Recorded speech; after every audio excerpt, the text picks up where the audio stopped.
बघा आता आता आतापर्यंत आपण जे बघितलंय, तुम्ही आता पॉलिटिक्स सुरू होतं आपलं. आलं लक्षात? तर त्यामध्ये मी आज काय करतोय, सिलेबस. आलं लक्षात? की सिलेबस जर समजा समजला नाही ना आपल्याला, तर आपण काय करतोय, काय वाचतोय, कुठे जातोय, काहीच समजत नाही. हा एक. दुसरं लक्षात घ्यायचं, की ज्यावेळेस आपण पुढे जातोय, अभ्यास सारं जग करतोय. अभ्यासिकेमध्ये वाचत बसताय, पण तुम्ही बघा कधी कंपेअरिंग केलंय का? ना अभ्यासिकेमध्ये त्या मुलाच्या जवळ कधी सिलेबस राहत, ना प्रश्नसंच राहत. आणि प्रश्नसंच असलाही तरी तो किती वेळा चालतो, किती वेळा वाचतो हे त्यालाच माहिती राहतो. आलं ना लक्षात? त्यामुळे ना ह्या दोन गोष्टी इतक्या महत्वाच्या असतात ना, ज्यावेळेस तुम्ही अभ्यासाला सुरुवात करता. जसं आपण एखाद्या कार्यक्रमामध्ये घरी पूजा असते, गणपतीची पूजा केल्याशिवाय सुरुवात होत नाही. होतंय ना, कितीही पण मोठी पूजा असू द्या, कितीही छोटी पूजा असू द्या. मग आधी जर पूजन गणपतीचं होत असेल, तर तसंच अभ्यासाला सुद्धा सिलेबस फार महत्वाचा असतो. कारण तुम्हाला अभ्यास काय करायचा नेमकं हेच माहित नाही राहत ना. आले लक्षात? सिलेबसवरून काय कळतं आपल्याला, की काय करायचं, कुठले मुद्दे करायचे, हा एक. आणि प्रश्नपत्रिकेवरून आपल्याला लक्षात येतं की कसं करायचं. बरोबर आहे? काय आणि कसं हे जेव्हा दोन्हीचं प्रश्नाचं उत्तर मिळेल ना, तेव्हा कशामधून करायचं हे सुद्धा लक्षात येईल आपल्याला. आलं लक्षात ना? ह्या दोन गोष्टी फार महत्वाच्या असतात. म्हणून लक्षात घ्यायचं नेहमीसाठी, की तुम्ही कसं करताय, काय करताय आणि कुठून करताय, ह्या तीन गोष्टी ज्यावेळेस लक्षात येतात ना आपल्या, त्यावेळेस सोपं जातं जरा काम करायला. बरोबर? मग अभ्यासक्रम नेहमी काय करायचा, जे मी पीडीएफ मी ग्रुपला टाकले, तर त्याचे 2-3 कॉपीज राहू द्या तुमच्याकडे. एकच कॉपी तुम्हाला साथ देणार नाही शेवटपर्यंत. बरोबर आहे? हा एक छोटीशी फाईल करा. त्या फाईलमध्ये राहू द्या. आता 2-3 का बरं करेल, ज्यावेळेस मी अभ्यास करत होतो किंवा आताही करतच आहोत, त्यावेळेस 2-3 सिलेबसच्या कॉपी राहतात. एक वरती काय करायचं जायचं, एका सिलेबसच्या कॉपीवरती मार्क करत जायचं, की आपलं क्लासमध्ये कुठले कुठले मुद्दे होत आहेत. हा एक. क्रॉस चेक करणं गरजेचं आहे ना. एक तर मी सिलेबसच्या बाहेर जाणार नाही आणि सिलेबस मधला एकही पॉईंट सोडणार नाही. बरोबर आहे? हा एक मुद्दा. दुसरा असतो, की दुसरी एखादी कॉपी ठेवायची जे फेरमध्ये तुमच्या फाईलमध्ये राहतं. त्यानंतर कुठला मुद्दा तुम्हाला कुठल्या पुस्तकातून करायचा आहे. मी पुस्तकं कुठलेही सांगणार नाहीये, की मोठे पुस्तकं. हा एक. माझा तर बेस राहतो स्टेट बुक. बरोबर आहे? तर स्टेट बुकच लक्षात घ्यायचं, की त्यामधून कुठला मुद्दा तुम्हाला कुठल्या पुस्तकातून कशा पद्धतीने करता येईल, तो एक तिथे नोटिफाय करून ठेवायचा एका याच्यावरती. तो रफ राहता आपला. तुम्ही 2 पेन वापरा, 4 पेन वापरा, तुमच्या पद्धतीने. एखादी करंटशी रिलेटेड जर मुद्दा आलेला असेल, जसं एखादी मागे एक आपले जे उपराष्ट्रपती होते जगदीप धनखड साहेब, त्यांनी एका प्रस्तावनेविषयी थोडा थोडा विचार एक पेपरला आलेला होता. मग त्यांनी असं म्हटलेलं होतं, की 42व्या घटनादुरुस्तीनुसार जे धर्मनिरपेक्ष, समाजवादी हे जे शब्द जोडण्यात आलेले असतात, तर हे शब्द काढून टाकण्यात काही गरज नाही. म्हणजे तो मुद्दा चर्चेमध्ये आला. म्हणजे अशा वेळेस एखाद्या मुद्द्याशी जर करंट रिलेटेड जर मुद्दा येत असेल, तर अशा वेळेस पटकन नोट डाऊन करून ठेवून द्यायचं. आले लक्षात? म्हणजे असे मुद्दे हे तुम्हाला करणं गरजेचे राहते. म्हणून हा तुम्हाला सिलेबस सांगतो. म्हणून सांगतो की 2-3 कॉपी ठेवायच्या, की त्यानुसार तुम्हाला लक्षात राहतं, की आपल्याला पास व्हायचं आहे ना रे. मग पास व्हायचं असल्यानंतर आपल्याला त्या मुद्द्यातून काय करायचं आणि काय नाही करायचं हे जर पटकन जर लक्षात आलं आपल्या, तर तेवढं सोपं जातं. कळलं आता? म्हणून ह्या गोष्टी करा स्वतःहून. मी पीडीएफ टाकून देईल, त्यामुळे लक्षात घ्यायचं. पुढे बघा आता आपण. आणि काही नाही लक्षात आलं तर पटकन विचारायचं. पण असं होला होलावून नाही जायचं पुढे, कारण सिलेबस समजणं म्हणजे अर्धी 50% तयारी होणं आलेलं आहे. कारण काय करायचं, कसं करायचं, न्यूजपेपरला एखादी आर्टिकल आलं तरी तुमच्या लक्षात यायला पाहिजे की अरे हे मला कुठे कामात आहे. तर माहीतच नसेल ते साधारण बातम्यांसारखं जर निघून जात असेल नजरेसमोरून, याचा अर्थ आपल्या अभ्यासाला कुठेतरी अडचणी येत आहे किंवा आपल्याला कुठला मुद्दा महत्वाचा आणि कुठला नाही हे लक्षात नाही येत. समजलं आता? म्हणून प्रत्येकाने लक्षात घेण्याचा प्रयत्न करायचा. बघा, मी तर आधी सुरुवातीला तुम्हाला हे लक्षात घेऊन घेतो की काय काय असतं यामध्ये. बघा आता, गट ब आणि गट क. बरोबर आहे? ब मध्ये कोणते पद असतात, क मध्ये कोणते पद असतात, हे आधी लक्षात घ्या. बरोबर आहे? आणि कोणत्या पदांसाठी काय पात्रता असतात ते पण लक्षात घ्या. बरोबर? एक रफ पेज असेल ना, त्यावरती रफ म्हणजेच तुमच्या नोटबुक वरती. त्यामध्ये लक्षात घ्या आता. बी मध्ये आपण बघतो गट ब ची परीक्षा होत आहे, गट क ची परीक्षा होत आहे. जर एखादी दिव्यांग व्यक्ती असेल तर तो गट ब मधली कुठली पद देऊ शकत नाही, हा एक. आणि जर एखाद्याकडे जर समजा क्वालिफिकेशन स्पेशल असेल तर कुठला पदासाठी त्याला तो बेनिफिट मिळतो. तर त्या अनुषंगाने लक्षात घ्यायचं. पुढे आता ब मध्ये आणि क मध्ये बघा पद कोणते असतात. ब मध्ये आलेलं असतं एक सब रजिस्टर, त्याला आपण दुय्यम सहाय्यक निबंधक असं म्हणतो. बरोबर? सब रजिस्टर ते पद काय काय जमतंय रजिस्ट्री ऑफिसमध्ये. मग रजिस्ट्री तुम्ही मॅरेज करा किंवा रजिस्ट्री प्रॉपर्टीची असते, वेगवेगळ्या प्रकारचं जे काही काम असेल ते. म्हणजे असं प्रॉपर्टीचं आपण बघितलेलं आहे जवळून की रजिस्ट्री करायचंय किंवा जे काही असेल ते. मग ही कुणाकडे असेल तर दुय्यम सहाय्यक निबंधक. बरोबर. सिलेबसमध्ये बघाल तुम्हाला पदश्रेणीमध्ये श्रेणी 1चं पद आहे, ग्रेड 1चं पद आहे, पण तरी पण 2 मध्ये देण्यात आलेलं काम इतकं चांगलं आहे ना ह्या पदाचं की काही नाही. ऑफिस हा एक चांगलं पद आहे. सर्वात मेरिट जरा जागा कमी येतं, मेरिट जरा थोडं हाय लागतं. दुसरं पद येतं एएसओ, असिस्टंट सेक्शन ऑफिसर. बरोबर आहे. मग हे कुठे असेल तर हे लक्षात घ्यायचं ह्या पदाचं की ज्या ठिकाणी हे पद मंत्रालयामध्ये असेल. आलं लक्षात. इथे तुम्हाला सिव्हिल डिपार्टमेंटला किंवा जिल्हा लेवलला हे पद नसणार आहे. समजलं. मंत्रालयामध्ये पद असतं. क्लास 2चं पद आहे. ठीक. त्यानंतर तिसरं पद येतं STI, sale tax of inspector, म्हणजेच याला आपण जीएसटी इन्स्पेक्टर पण म्हणतो आता. बरोबर. जीएसटी इन्स्पेक्टर असतो. हे पद जिल्हा पातळीवरती असतं. जसं आता नागपूरला उद्योग भवन आहे. बरोबर. त्या ठिकाणी जीएसटी भवन दिलेलं असतं. गेले मी कधी तर हे बघा सिव्हिल लाईनला जीएसटी ऑफिसर, मग त्या ठिकाणी ही लोक काम करतात. आलं लक्षात. हे खूप चांगलं पद आहे. हे असे पद आहे ना, हे तीनही समजा तीनपैकी हे पद जरी सोडलं, हे पद जर थोडं धकाधकीचं जीवन आहे मुंबईतलं, तर मुंबईच्या बाहेर जर म्हटलं तुम्हाला म्हणून सांगत राहतो की अभ्यास ताकदीने करा. हे पद असं की 20 दिवस नोकरी आहे, 10 दिवसाचा फुकट पगार मिळतो. कसं आहे तुम्ही सांगतो हे पद तसंच.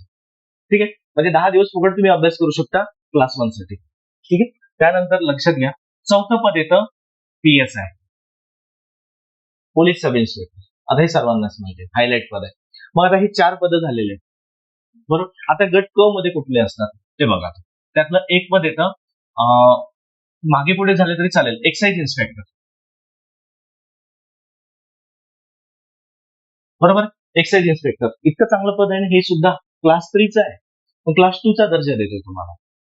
आलं लक्षात. पण जेवढे हे पद चांगले आहेत ना तेवढ्याचं मेरिट जरा हाय जातं. तुम्हाला जर चांगलं पद पाहिजे असेल तर तेवढाच अभ्यास करावा लागेल, रक्ताचं पाणी करावं लागतं, शरीराचं सुंदरता घालवावं लागतं. पर्याय नाही ना त्याच्याशिवाय, कारण कॉम्पिटिशन तेवढीच असतात त्यांच्यासाठी. आणि 30 न 40 पदं असेल, कधी 20 पदं असेल, तर विचार करा ना कोणाकोणाला नको वाटतं हे पद.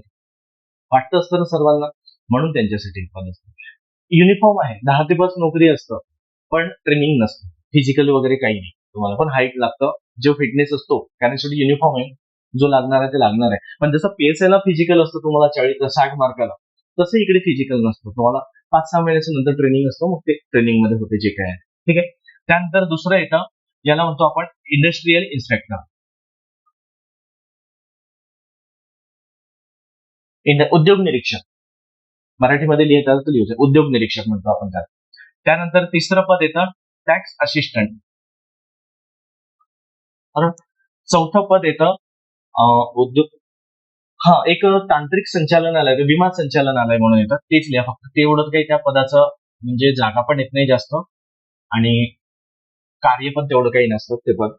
ठीक आहे. आल्या जागा तर आलं नाही तर कधी येत नाही. त्यानंतर 5वं पद असतं तुम्हाला क्लर्क. बरोबर आहे. म्हणजे याला विमा संचालनालय म्हणजे याला टेक्निकल असिस्टंट पण आलेलं असतं, त्याला तांत्रिक संचालनालय. बरोबर आहे. हेच वाटल्यास ते विमाच्या जागेवर तांत्रिक करा, तुमचं गोंधळ नको व्हायला. ठीक आहे. हे क्लर्क असतं. आणि त्यानंतर 6वं येतं आरटीओ. पण हे आपल्यासाठी नसतं. ज्यावेळेस तुम्हाला तुमच्याकडे सिलेबस येतो सर्वात शेवटीचं असतं हे आरटीओचा. हा सिलेबसच फार वेगळा असतो. आता आरटीओ याच्यासाठी आता प्रत्येकासाठी काय काय लागतं ते बघा. एक्साइज इन्स्पेक्टर नॉर्मली तुम्ही भरू शकता फॉर्म, फक्त हाईट लागतो, जे काय तुमचं फिजिकल फिटनेस. त्यानंतर इंडस्ट्रियल इन्स्पेक्टर यासाठी फक्त बीएससी. हा लक्षात ज्यांचं, आणि त्यातही पीसीएम ग्रुप लागतो. बरोबर. त्यांच्यासाठी तो फॉर्म भरता येतो. टॅक्स असिस्टंट यासाठी तुम्हाला टायपिंग लागतो, इंग्लिश मराठी दोन्ही पण. तांत्रिक संचालनालय याच्यासाठी काही नाही, नॉर्मल ग्रॅज्युएशन लागतं.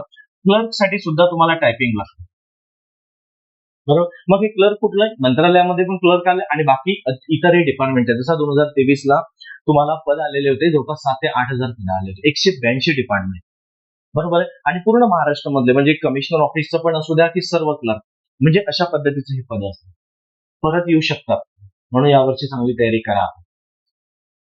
हो दोन्ही इंग्लिश मराठी करायचे. आणि त्यानंतर आरटीओ होतो. आरटीओचा सिलेबसच वेगळा असतो. यासाठी मेकॅनिकल इंजिनिअरिंग लागतं आणि त्यातही त्यांचं हेवीचं लायसन लागतं, म्हणजे तुम्हाला ट्रक चालवता आला पाहिजे. एखाद्या वेळेस जर आता तुम्ही म्हणा सर आरटीओला ट्रक का चालवता आला पाहिजे, अरे गाडीमध्ये बिघाड आहे की नाही, पोल्युशन होते की नाही, तुम्हाला लक्षात कधी येणार गाडी स्टार्ट केल्यानंतर. किंवा एखादी तुम्ही हात दिला मध्येच, गाडी थांबलेली आणि तो ट्रक ड्रायव्हरच पुढून पळाला, मग तुम्ही काय करणार? कोणाला वेळ आला स्वतः तुम्हाला ते तुम्ही ट्रॅफिक जाम करणार का? तुम्हाला ती स्वतः गाडी ड्राईव्ह करून साईडला करता आली पाहिजे पार. आलं लक्षात? तुम्ही ज्या डिपार्टमेंटचे अधिकारी आहेत त्या डिपार्टमेंटच तुम्हाला काही माहित नाही तर तुम्ही चुका कशा समजणार? पोल्युशन कसं लक्षात आलं? बरोबर आहे. म्हणून तुम्हाला हेवीचं लायसन लागतं त्या ठिकाणी. बरोबर. हा एक लक्षात घ्यायचं. पुढे बघायचं. हे झालेलं आहे. त्यानंतर लक्षात घ्या, सब इन्स्पेक्टर, सब रजिस्टर, दुय्यम सहाय्यक निबंधक येतं. एएसओ हे फक्त मंत्रालयामध्ये असतं मुंबईला. त्यानंतर एसटीआय आणि पीएसआय. पीएसआय साठी तर माहितीच आहे तुम्हाला, मी काही वेगळं सांगायची गरज नाही, सर्वांचं एक हॉट पद आहे ते. आता यांचं पद का बरं म्हणून मी 20 दिवस नोकरी करायला लागते? अरे 4 संडे 4 सॅटरडे किती झाले? 8 दिवस गेले. आणि त्यातल्या आपल्या भारत सरकारच्या किंवा भारतीय संस्कृतीनुसार आलेल्या सुट्या मध्ये प्रत्येक महिन्याला कुठली तरी 1-2 सुट्या असतात ना सण. मग किती झाले? 10 झाले दिवस. म्हणजे 20 दिवस तुम्हाला नोकरी करायची आणि 30 दिवसाचा पगार मिळतो तुम्हाला. बरोबर आहे? हा. कधी कधी तर तुम्हाला लागून सुट्या येतात. मग अशा वेळेस काय करायचं? मी एन्जॉय करायचं असं नाही म्हणत आहे. जे मिळतं ते पद घेऊन घ्यायचं, बी किंवा सी मधलं, दोन्ही मधलं, आणि चुपचाप वरच्या पदांसाठी आपल्याकडे वेळ आहे. बरोबर आहे.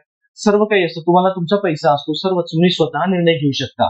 मग अशा वेळेस तुम्ही तुमचा निर्णय घेऊन तुम्ही तुमचं काम करू शकता. पुढचा अभ्यास केला तर काय अडचण आहे क्लास 1 पदांसाठी. आणि इकडे तुम्हाला हेक्टिकच नाहीये ना.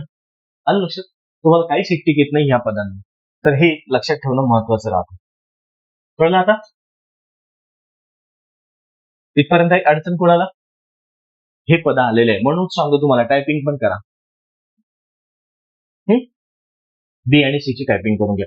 आता बघा याच्यामध्ये त्याचं स्कोरिंग कसं असतं, विषय कुठले कुठले आलेले. ठीक आहे, पुढे जायचं. आता बघा, हा पूर्ण पेपर जरा हा पूर्व म्हणजे प्री आणि मेन्स आणि पीएसआय ला फक्त फिजिकल असतं. बाकीच्यांना कुणालाच मुलाखत नाही, फिजिकल नाही, काहीही नाही आलेलं.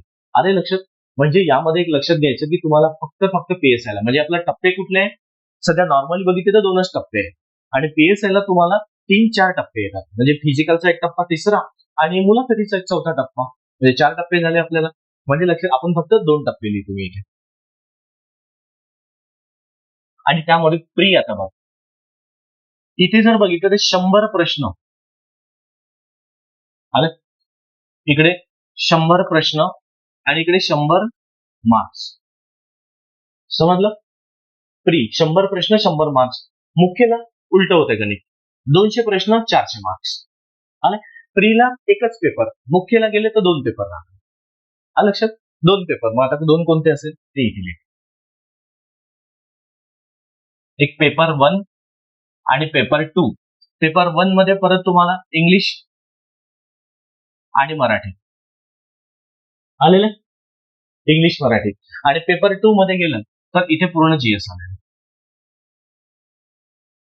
मग सोबत अभ्यास कसा काय? आणि हा पेपर इकडे, हा सुद्धा म्हटलं तर हा जीएसचा पेपर आहे. मग हा जीएस आणि हे जीएस एकत्र करायचं. आलंय लक्षात? मग इथे गुण किती असणार?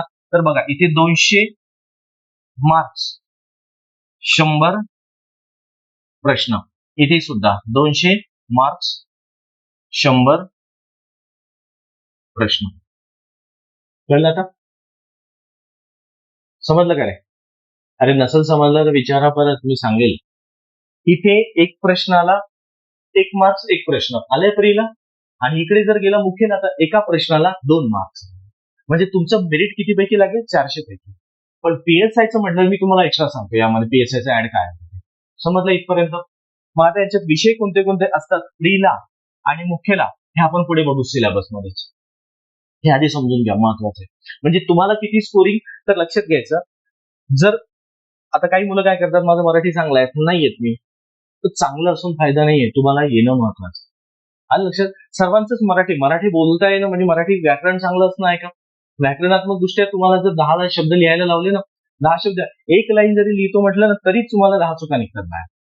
आले लक्षात? मग तिथे आपल्याला ते बघितले जातंय ना, त्या चुका. बरोबर. म्हणून आपल्याला ते तेवढं डीप मध्ये लक्षात घेणं महत्वाचं राहतं.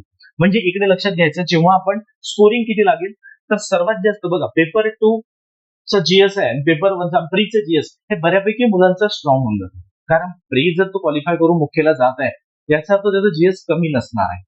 बरोबर आहे. इथे तो मुलांनी काय करायचं, तो इथे जीएस वाचत बसणार नाही, इथे तो इकडे लक्ष देईल, इंग्लिश मराठी. कारण हा खरा पेपर तुम्हाला स्कोरिंग आलेला आहे. कारण इथे जर वाचत बसल तर हे कधी करणार? प्रीला तुम्हाला 1 वर्ष मिळतं, 1.5 वर्ष, 2 वर्ष मिळतं. ज्या दिवशी तुम्ही प्री देणार तोपर्यंतचा कालखंड. पण जेव्हा दिवशी तुम्ही प्री देता पेपर, बरेच मुलं काय करतात, आपल्या विदर्भाचा टक्का आणि पुण्याकडची मुलं काय करतात, रोज 1 तास तरी काय आपण इंग्लिश मराठीला देतात, रोज देतोय हा एक. किंवा कारण की त्याचं एक रिडिंग झाले होत राहतं ना सायमल्टेनियसली. कारण त्याला माहिती आहे, मला जर मुख्य परीक्षा पास होऊन पद पाहिजे असेल तर इकडे स्कोर असणं महत्वाचं आहे. आलं? इकडे काय नाही, इथे सारं जग घेतोय, पण इकडे नाही घेत. कारण हा तोच फक्त मुख्यसाठी टप्पा आलेला. मग आपल्याकडले मुलं काय करतात, जेव्हा रिझल्ट येतो, म्हणजे पेपर देतो आज तो प्रीचा, 2 दिवसांनी आन्सर की येतं, ते चेक करतो आणि मग तो जाऊ दे, त्याला वाटते की होईल की नाही होईल, तो त्याच जगात राहतो. जर बघू म्हणजे रिझल्ट लागल्यावर, रिझल्ट तिथून 1.5 महिन्याने लागणार, 1 महिन्यानंतर लागणार रिझल्ट. आणि पेपर जर ज्या दिवशी तुम्ही पेपर देता तिथून 3 ते 4 महिन्यात मुख्य परीक्षा असतात. 1 महिना गेला त्याचं फिरण्यात, त्याला तेच असतं, मी मुख्य परीक्षेला क्वालिफाय होऊन जाईल. पण क्वालिफाय होणं महत्वाचं नाहीये आपल्याला फायनल लिस्टमध्ये नाव येणं महत्वाचं राहतं. मग अशा वेळेस काय करायचं, तो 1 महिना गेला त्याचा आणि मग रिझल्ट लागतो. रिझल्ट लागल्यानंतर जर तो आत असेल तर त्याचं गोंधळ तिथे सुरू होऊन जातो. कारण 2च महिने राहतो ना. मग 2 महिन्यामध्ये ना त्याला सिलेबस माहिती राहत मुख्यचा, त्याला काय वाचायचं ते माहिती नाही राहत, त्याला मुख्यला काय वाचायचं प्रीला ते लक्षात नाही राहत. मग अशा वेळेस तो काय करतो, काहीतरी 1-2 पुस्तकं घ्यायची, याला विचारायचं त्याला विचारायचं, कार्यक्रम सुरू, इथे क्लास लावायचा तिथे क्लास लावायचा. तर त्या वेळात कुठेही क्लास करा, काहीच होत नाही. क्लास म्हणजे काही इंद्रदेव नाही आहे ना, लगेच आशीर्वाद दिला हे करण झालं, तसं नाही आहे. शेवटी ह्या एक प्रक्रिया असतो. जशी व्यायामाची प्रक्रिया असते ना, तशी अभ्यासाची प्रक्रिया आहे. व्यायाम आणि अभ्यास एका दिवसात एका महिन्यात होत नाही, त्याला जेवढा वेळ द्यायचा तेवढा वेळ द्यावाच लागतो आपल्याला. बरोबर. तर त्यानुसार लक्षात घ्यायचं की त्यांनी जर समजा त्यावेळेस जर सुरुवात केला अभ्यास, तसाही तो बाहेर आहे कॉम्पिटिशनचा. म्हणून काय करायचं, इंग्लिश मराठीला सोबत राहू द्या, एक रिडिंग तरी राहू द्या, रोज 1-1 तास तरी वाचा. समजलं नाही तरी चालेल, पण तुम्ही मला असं म्हणायचं की रिवाईज करत राहा. आता मॅडम सुरू करणार आहे काही दिवसांनी मराठी, बरोबर आहे ते. आणि त्यानुसार लक्षात घ्यायचं की तुमची रिवाईज होत राहतं. मागची PYQ लक्षात घेणं महत्वाचं राहतं. इंग्लिश म्हणजे काही कॉलेजचं इंग्लिश आणि इकडलं इंग्लिश खूप वेगळं. लिटरेचर इंग्लिश मराठी ते फार वेगळं, पण आपलं कॉम्पिटेटिव्ह इंग्लिश आणि मराठी हे वेगळं असतं. म्हणून तुम्हाला कॉम्पिटेटिव्हच्या दृष्टिकोनातून लक्षात ठेवणं महत्वाचं आहे. आले लक्षात? तर इकडे तो एक टिप्पा पाहिजे तुम्हाला की त्या दिवसामध्ये कसं करता येईल. म्हणून याला आधी करायचं आणि याला सोबत करत राहायचं. आणि जेव्हा तुम्ही प्री पास करता त्यावेळेस याला रिव्हिजन करायचं, फक्त रिव्हिजन. आले लक्षात? रिव्हिजन, टेस्ट पेपर ते सोडवायचे. 3 महिन्यात काय होणार? कारण इकडे तुम्हाला एका पेपरला तुम्ही वर्ष दिलं आणि इकडे 2 पेपरसाठी तुम्हाला तुम्ही 3 महिन्याचे. मग विचार करा ना, त्याचं गणित बदललं की नाही. मग त्यानुसार लक्षात घेणं महत्वाचं राहते. त्यानंतर लक्षात घ्यायचं हे जीएस झालेलं.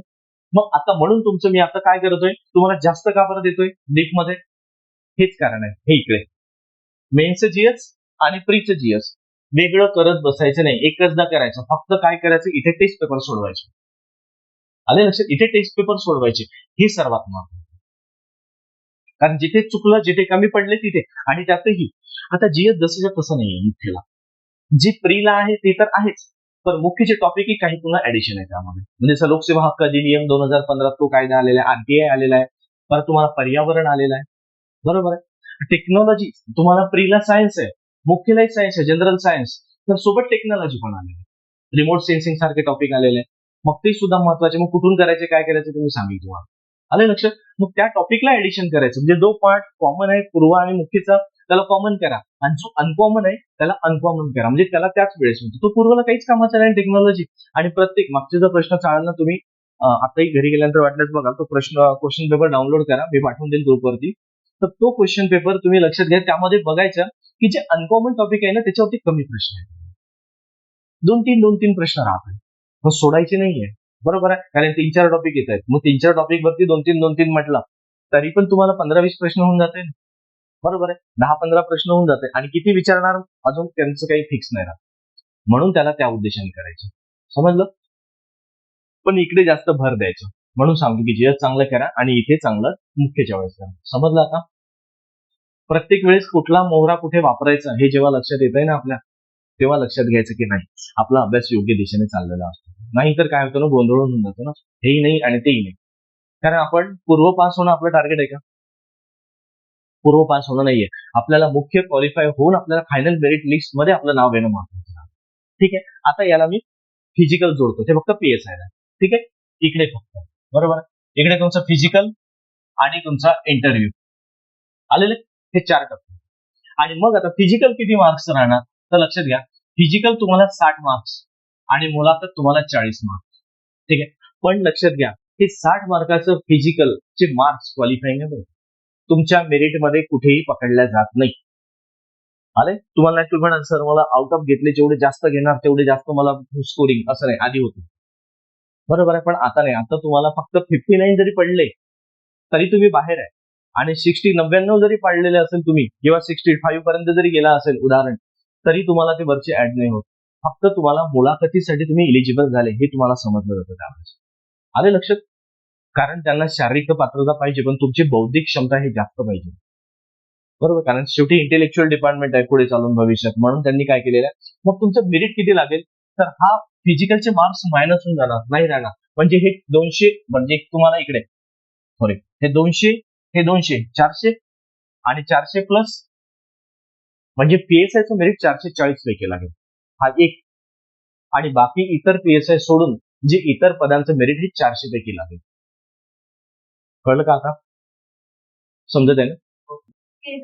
PSI सोडून इथे फक्त तुम्हाला फिजिकल आहे. बाकीचे इतर पद तुम्हाला वर्षभरात क्लिअर होते, पण PSI ला 1.5 वर्ष लागतात. कारण 3 महिन्याचा टप्पा जरी म्हटलं, 3 महिने प्री झाली, तिथून 3 महिन्यांनी आपलं मेन्स पकडा, बरोबर आहे. तिथून 3 महिन्यांनी फिजिकल पकडा, म्हणजे किती झाले, 3 9 झाले. अरे लक्षात. आणि तिथून बरोबर 1 ते 1.5 महिन्यांनी किंवा 2 महिन्यांनी तुमचं समजा आपलं मुलाखत, आणि त्याच्यानंतर मेरिट लागेल. जर मी 3 महिने म्हटलं, कधी अनावधानाने 4 महिने पण होतं, काही अडचण यायला, तर कधी 5 महिने पण होऊन जातं मुलांचं मेरिट. म्हणजे साधारणतः 1.5 वर्षाचा टप्पा राहतो PSI ला. तिथे 2 वर्ष जातात एका PSI ला बाहेर निघायला. आणि त्याच्यानंतर 11 महिन्याचं ट्रेनिंग असतं, म्हणजे 3 वर्ष झाले, बरोबर आहे. तर म्हणजे हा टप्पा पुढे चालला जातो. तर आणि जर समजा त्या काळामध्ये तुम्ही जर STI झाले, तर STI 1 वर्षाचं डायरेक्ट जॉईनिंग आणि ऑन ड्युटी ट्रेनिंग आणि पगार सुरू. पण PSIचं पण कसं असतं, जरी तुम्हाला 11 महिने ट्रेनिंग वरती घेऊन जाते, तर तुम्हाला फ्रीमध्ये नाही देत. पहिल्या दिवसाला पोलीस डिपार्टमेंट असं आहे की पहिल्या दिवसाला पगार सुरू होतो तुमचा. ज्या दिवशी ट्रेनिंग अकॅडमीला एंट्री करणार ना, पाय देणार, तिथून एंट्री पगार तुमचं रजिस्टर्ड सुरू होणार. बरोबर. म्हणजे सुरुवातीला किती मिळेल ते डिपेंड करतं, 10, 11,000, 12,000 जे काय असेल ते सुरुवातीला. पण ज्या दिवशी ट्रेनिंग पास आउट होता त्यावेळेस फुल पगार तुमचा मिळतो.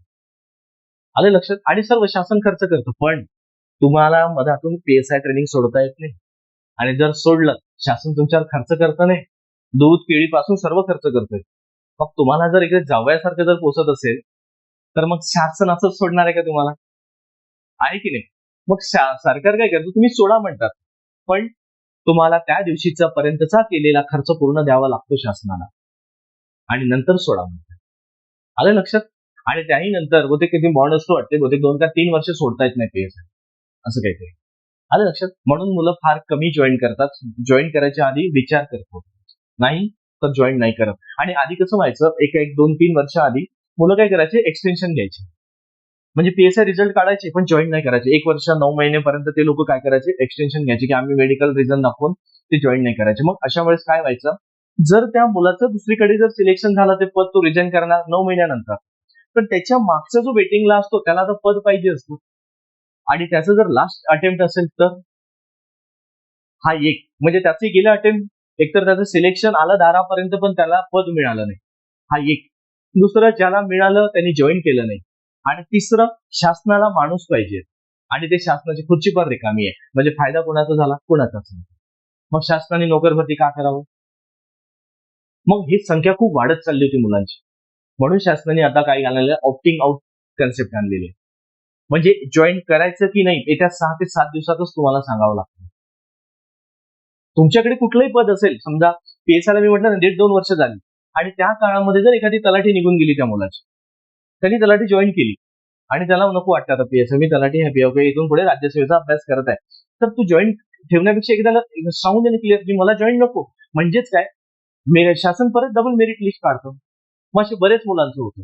मग कोणी डॉक्युमेंटमध्ये, पण त्यांचं फायनल असतं बरं, फायनल मेरिट मधून तुम्हाला बाहेर पडणं असतं. म्हणजे अशा वेळेस त्याच्यानंतर डायरेक्ट तुमचं सिलेक्शन झालं, मेरिट लिस्ट वेगळी काढल्या जातं. आले तर ह्या गोष्टी होतं. म्हणून ऑप्टिंग आउट हे कन्सेप्ट आल्यामुळे ना मुलांना जरा थोडं बरं वाटेल. कारण विनाकारण कोणाला तात्काळ का शासन तुमच्यासाठी थांबत नाही. तुम्ही नाहीतर बाजूला व्हा, दुसरे आहेत तुमचं. ठीक आहे, जॉईन करायचं नाही करायचं तो तुमचा पटकन कळवावं लागतं. त्याच्यामुळे बऱ्याच मुलांना आता व्हॅकन्सी रिकाम्या राहत नाही. नाही तर आधी खूप व्हायचं पुण्याला ना. दर एक टेबल मागे आमच्या अभ्यासिकेमध्ये कोणी ना कोणी एसटीआय निघाली एक्सटेन्शन दिलंय, कोणाचं पीएसआय निघाली एक्सटेन्शन दिलंय, कोणाचं क्लर्क निघालं एक्सटेन्शन दिलंय. का तर मी राज्यसेवेचा अभ्यास करतोय, मुख्य दिली आहे, मुलाखत आहे, आणि अशा वेळेस जर त्याचा रिझल्ट आला तर तो जॉईन तो करणार राज्यसेवा हे गेलं. आणि त्यांनी का बरं ते ठेवायचे? बुक नसो पण शिदुरी असो म्हणेन. जर माझी राज्यसेवा मुलाखत नाही निघाली तर मला क्लर्क जॉईन करता येईल. मग तुला असं जर असेल तर आधीच कर ना, बरोबर नाही का? मग अशा वेळेस खूप नुकसान व्हायचं मुलांचं. मुलं ऑब्जेक्शन पण घ्यायची, काय आम्हाला पद मिळत नाही, ज्यांना मिळतं ते जॉईन करत नाही. अरे एक नाही, असे 3-3 पदं घेऊन बसायची मुलं. आमच्या लायब्ररीमध्ये आम्ही पुण्याला होतो.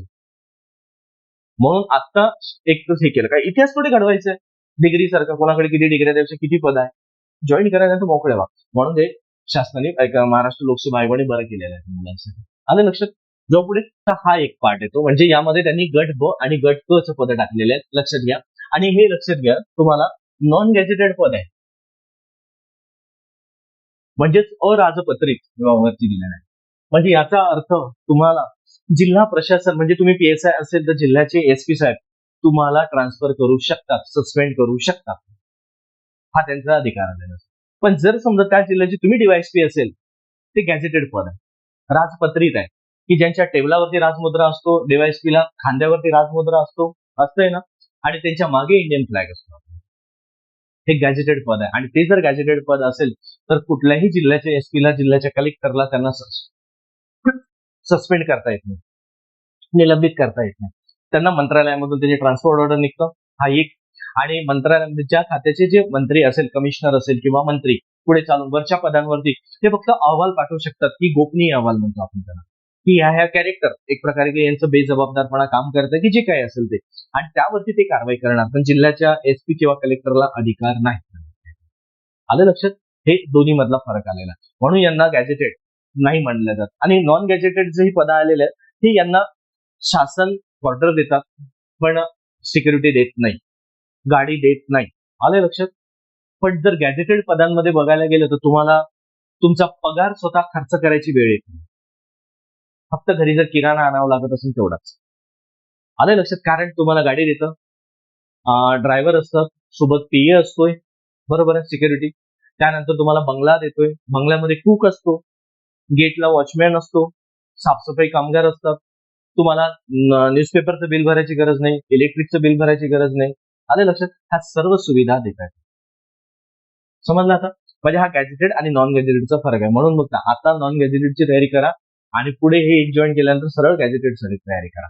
विनाकारण दिवस घालवू नका. वयाच्या 43व्या वर्षापर्यंत तुम्ही गॅजेटेड अधिकारी होऊ शकता राजपत्रित, 43 विथ फॅमिली. बरोबर. आता सिंगल तयारी करायची, लागल्यानंतर डबल व्हायचं आणि मग सोबत तयारी करायची राज्यसेवेची. काही अडचण नाही ना त्यामध्ये. अरे आहे ना तुम्हाला, पश्चाताप नको. वयाच्या 42व्या वर्षी जरी पद मिळालं आणि तिथून जरी 10 वर्ष जरी काम करता आलं ना, तरी तुमच्या नावासमोर गॅजेटेड अधिकारी लागतोय ना, राजपत्रित अधिकारी. समजलं? म्हणून आता आणि जेवढ्या लवकर तुम्ही मिळवाल ना, तेवढा लवकर तुमचा फायदा आहे. आणि जरी नाही दिली परीक्षा पुढची राज्यसेवेची, तरी तुम्हाला पुढचा टर्म बाय प्रमोशनही तिथपर्यंत जाता येतं. साधा 21-22 वर्ष जर पीएसआय होत असेल ना मुलगा, तर ऍडिशनल एसपी पर्यंत जातो. हा लक्षात? ऍडिशनल एसपी पर्यंत, म्हणजे डीवायएसपीचे वरचं पद जातं तुम्हाला. पण त्याच्यामध्ये सुद्धा फायदा मिळतो. म्हणजे जर समजा तुम्ही जर कॅटेगरीमध्ये असेल, शेड्यूल कास्ट, शेड्यूल ट्राईब मध्ये, तर अजून त्याचं बेनिफिट मिळतं. आलं लक्षात? कारण जेवढ्या कमी वयात लागणार तेवढं तुमचे प्रमोशनचं राहतं ना, प्रमोशन मिळणार तुम्हाला वयाच्या रिटायरमेंटच्या शेवटच्या टप्प्यापर्यंत. तर त्यामुळे एक लक्षात घ्यायचं की दोन्हीमध्ये फरक कसा आलेला आहे. चालेल, जो पुढे आता बघा, हा झालेला आहे. म्हणजे मी सांगितलं तुम्हाला 100 गुण असतात पूर्व परीक्षेला. त्यानंतर लक्षात घ्या, स्वतः मुख्य परीक्षा हे वेगळी असतात, त्यामध्ये 400 गुण 2 पेपर आलेले, हा एक. त्यानंतर शारीरिक चाचणी, म्हणजे ज्याला आपण म्हणतो ना फिजिकल, बरोबर आहे, त्याची मुलाखत दिलेले. ते फक्त पीएसआय ह्या पदाकरिता असतो. आणि बघा इथे शारीरिक चाचणी 100 गुण व मुलाखत 40 गुण. म्हणजेच काय, इथे 100 गुण दिलेले आहे, पण 100 गुणापैकी 60 मार्काचं क्वालिफाईंग आणि 40 मार्काचं तुम्हाला काय दिलेलं आहे, मुलाखत, म्हणजे झाले 100. असं त्याचं कॅल्क्युलेशन केलेलं आहे त्यांनी. आणि फक्त मेरिटमध्ये तुम्हाला हे 40 गुण समजले जाणार इथे. पण. आणि मुलाखत काही खूप वेगळी नसतं. आधी तर कसं व्हायचं की डायरेक्ट ग्राउंडवरतीच मुलाखत व्हायची. म्हणजे इकडे तुमचं फिजिकल झालं, क्वालिफाय झाले, लगेच तुम्हाला त्याच ग्राउंडवरती अधिकारी बसलेले असतात, तिथेच फाईल घेऊन व्हायचं, मुलाखत होऊन जायची. पण आता कसं होत गेलेलं आहे, येत्या 2-3 वर्षामध्ये तुमचं वेगळं एक शेड्यूल तयार केलं जातं. आणि त्या कधी कधी काय होतं ना, जर जागा जास्त असेल तर तुमच्या डिव्हिजनला घेतल्या जातं. जसं आता नागपूर प्रशासकीय विभागामध्ये नागपूर कमिशनर ऑफिसला मुलाखत घेतल्या जाऊ शकते. बरोबर आहे. आणि त्या पॅनलमध्ये आयोगाचे मेंबर असतात. असं नाही की तुम्ही घेऊन घ्या आणि आम्हाला लिस्ट पाठवा, नाही. कधी कधी अध्यक्ष राहतो, तर कधी कधी नशीब जर चांगलं असेल आपलं, तर ग्राउंडवर सुद्धा अध्यक्ष येऊन उभे राहतात आयोगाचे. तशा वेळेस अजून मुलांचे गोंधळ होऊन जातात. कारण कॅमेरे लागले असतात. सोपं नाही बरं. जसं पोलीस मध्ये ऑब्जेक्शन घेतात पोलीसच्या फिजिकलच्या वेळेस, तसं तिथे काहीच नाही. ओरड काहीच जमत नाही. कारण तिथे अगदी तंतोतंत मोजके मुलं राहते ना, आणि सर्व कॅमेरे लागलेले असतात. आयोगाचे अध्यक्ष सुद्धा त्या तंबूमध्ये येऊन तुमच्या बघत राहतात. तुम्हाला कळतच नाही कोण उभा आहे म्हणून. त्याच्यामुळे आणि झालेलं आहे असं बऱ्याच ठिकाणी. बरोबर आहे. हा एक अधिकारी वगैरे सर्व राहतात, त्याच्यामुळे जरा थोडं, कारण त्यांना अधिकारी निवडायचं आहे. बरोबर आहे. अधिकारी लेवलला क्लास 2 चा अधिकारी आहे, तर मग तुम्हाला तेवढं एक त्यांचा एक दर्जा असतो वेगळा. हा एक. आणि पुढे आणि बघा इथे दिलंय ना, सहाय्यक मोटार वाहन निरीक्षक गट क, याला म्हणतो आपण आरटीओ. त्यांनी काय म्हटलंय, स्वतंत्र मुख्य परीक्षा, बरोबर आहे, आणि पूर्व परीक्षा अभ्यासक्रम सुद्धा त्यांचा लागू केलेला आहे वेगळा. पूर्व परीक्षा कॉमन होणार, पण जेव्हा तो मुख्य परीक्षेला क्वालिफाय होईल आरटीओ म्हणून, त्यावेळेस त्याचा स्वतंत्र सिलेबस दिलेला आहे. बघा शेवटच्या पेजवर दिलेला आहे, एकदम लास्ट आहे. आहे का इंग्लिशमध्ये? आहे ना. हा, तर तो सिलेबस त्याचा वेगळा राहतो. म्हणून आपल्याला तिकडे पद्धती, म्हणून आपल्या लिस्ट मधून आरटीओ हा सिलेबस काढून टाकायचा. लास्ट पेज, लास्ट हे आलं. त्याला काय करायचं की त्याला आरटीओ हे पदच लिस्ट मधून काढून टाकायचं. आपल्याकडे आहेच नाही. जो मुलगा मेकॅनिकल करत असेल, इंजिनिअरिंग, त्यांच्यासाठी तो बेनिफिशियरी, आणि खरंच ते पद चांगलं आहे. आता आरटीओ तुम्हाला माहिती आहे प्रत्येकालाच. हा एक त्याचा दरारा काय असतो. आरटीओ म्हणजे ट्रॅफिक इन्स्पेक्टर, मी ट्रॅफिक कॉन्स्टेबल असतात, मी ते नाही म्हणत. मेन हायवेला असतात. आलं लक्षात ना. तर ते गट क चं पद आहे, पण गट अ चा दर्जा वाटतो आपल्याला. आलं लक्षात. हा एक. आणि त्या मुलांसाठी कॉम्पिटिशन कमी असतं खास म्हणजे, कारण बरेचसे मेकॅनिकल झालेले मुलं काय करतात, जॉब करतात. आलं लक्षात. तर त्याच्यामुळे ना ही पदं जेव्हा निघतात ना, तेव्हा यांची कॉम्पिटिशन खूप कमी आहे. आणि त्यातही ज्यांच्याकडे हेवीचं लायसन आहे तेच इलिजिबल होणार ना, तर तिथे टेस्ट होणार त्यांची. म्हणून जर कोणी जर असेल ना तुमच्या परिचयाचे मित्रमैत्रिणी, भाऊ, जरा थोडं थोडं जरी जॉब करत असेल तर अभ्यासाला सुरुवात कर म्हणा जरा ह्या पदांसाठी. इतकं चांगलं पद आहे. आता बाकीचे सर्व आहेत, मला तर बोलता येणार नाही बाकीच्या गोष्टी, पण एक लक्षात घ्या की ज्या काही आहे पददर्जा तुम्हाला माहित राहतं, आणि त्यांच्या लाईफ स्टेबिलिटीला, सिक्युरिटी, बरोबर, हे मुलांना लक्षात नाही राहत. चला आता पुढे जातोय मी. आणि पूर्ण एमसीक्यू पॅटर्न. कोणी म्हणतात की नाही एमपीएससीचा सिलेबस बदलला, तो राज्यसभेचा बदललेला आहे, कंबाईनचा नाही. आलं लक्षात. असतात काही अफवा की नाही आता एमसीक्यू पॅटर्न गेलाय, आता डिस्क्रिप्टिव्ह पॅटर्न आलेला आहे, तो राज्यसभेला आलेला आहे. इथे बघा त्यांनी काय म्हटलं, वस्तुनिष्ठ बहुपर्याय, म्हणजे याला आपण एमसीक्यू म्हणतो. आले. एमसीक्यू पॅटर्न हा एकच तास मिळतो एका पेपरला. मुख्यला जरी जाल 2 पेपर राहिले तिथे एक तास असतो, आणि एकाच दिवशी दोन्ही पेपर राहतात. आले. त्यानंतर मराठी इंग्रजी एकच पेपर दोन्ही लँग्वेज. जर कोणाला एखाद्याला इंग्लिशमध्ये अडचण आहे तर मराठीमध्ये अडचण, तो इंग्लिशमध्ये प्रश्न बघू शकतो. बरोबर आहे. फक्त मुख्यचा पण तसाच राहतो, पण नाही, मराठीचा पेपर हा मराठीतच राहणार, तो इंग्लिशमध्ये कसा येणार. आलं लक्षात. आणि इंग्लिशचा पेपर हा इंग्लिशमध्ये राहणार. फक्त भाषा आहे, तर भाषा जर बदलली, भाषेच्या भाषेमध्येच राहणार आहे, त्याच भाषेमध्ये फक्त पेपर 2 आणि प्रीचा पेपर हा तुम्हाला इंग्लिश मराठीमध्ये. दर्जा त्याचा पदवी असतो. गुण 100 आणि गुण 100 हा पूर्वच बघत आहे आपण. बरोबर आहे. प्रीचा जो मुख्यवरती यायचं आपण. बघा आता पुढे.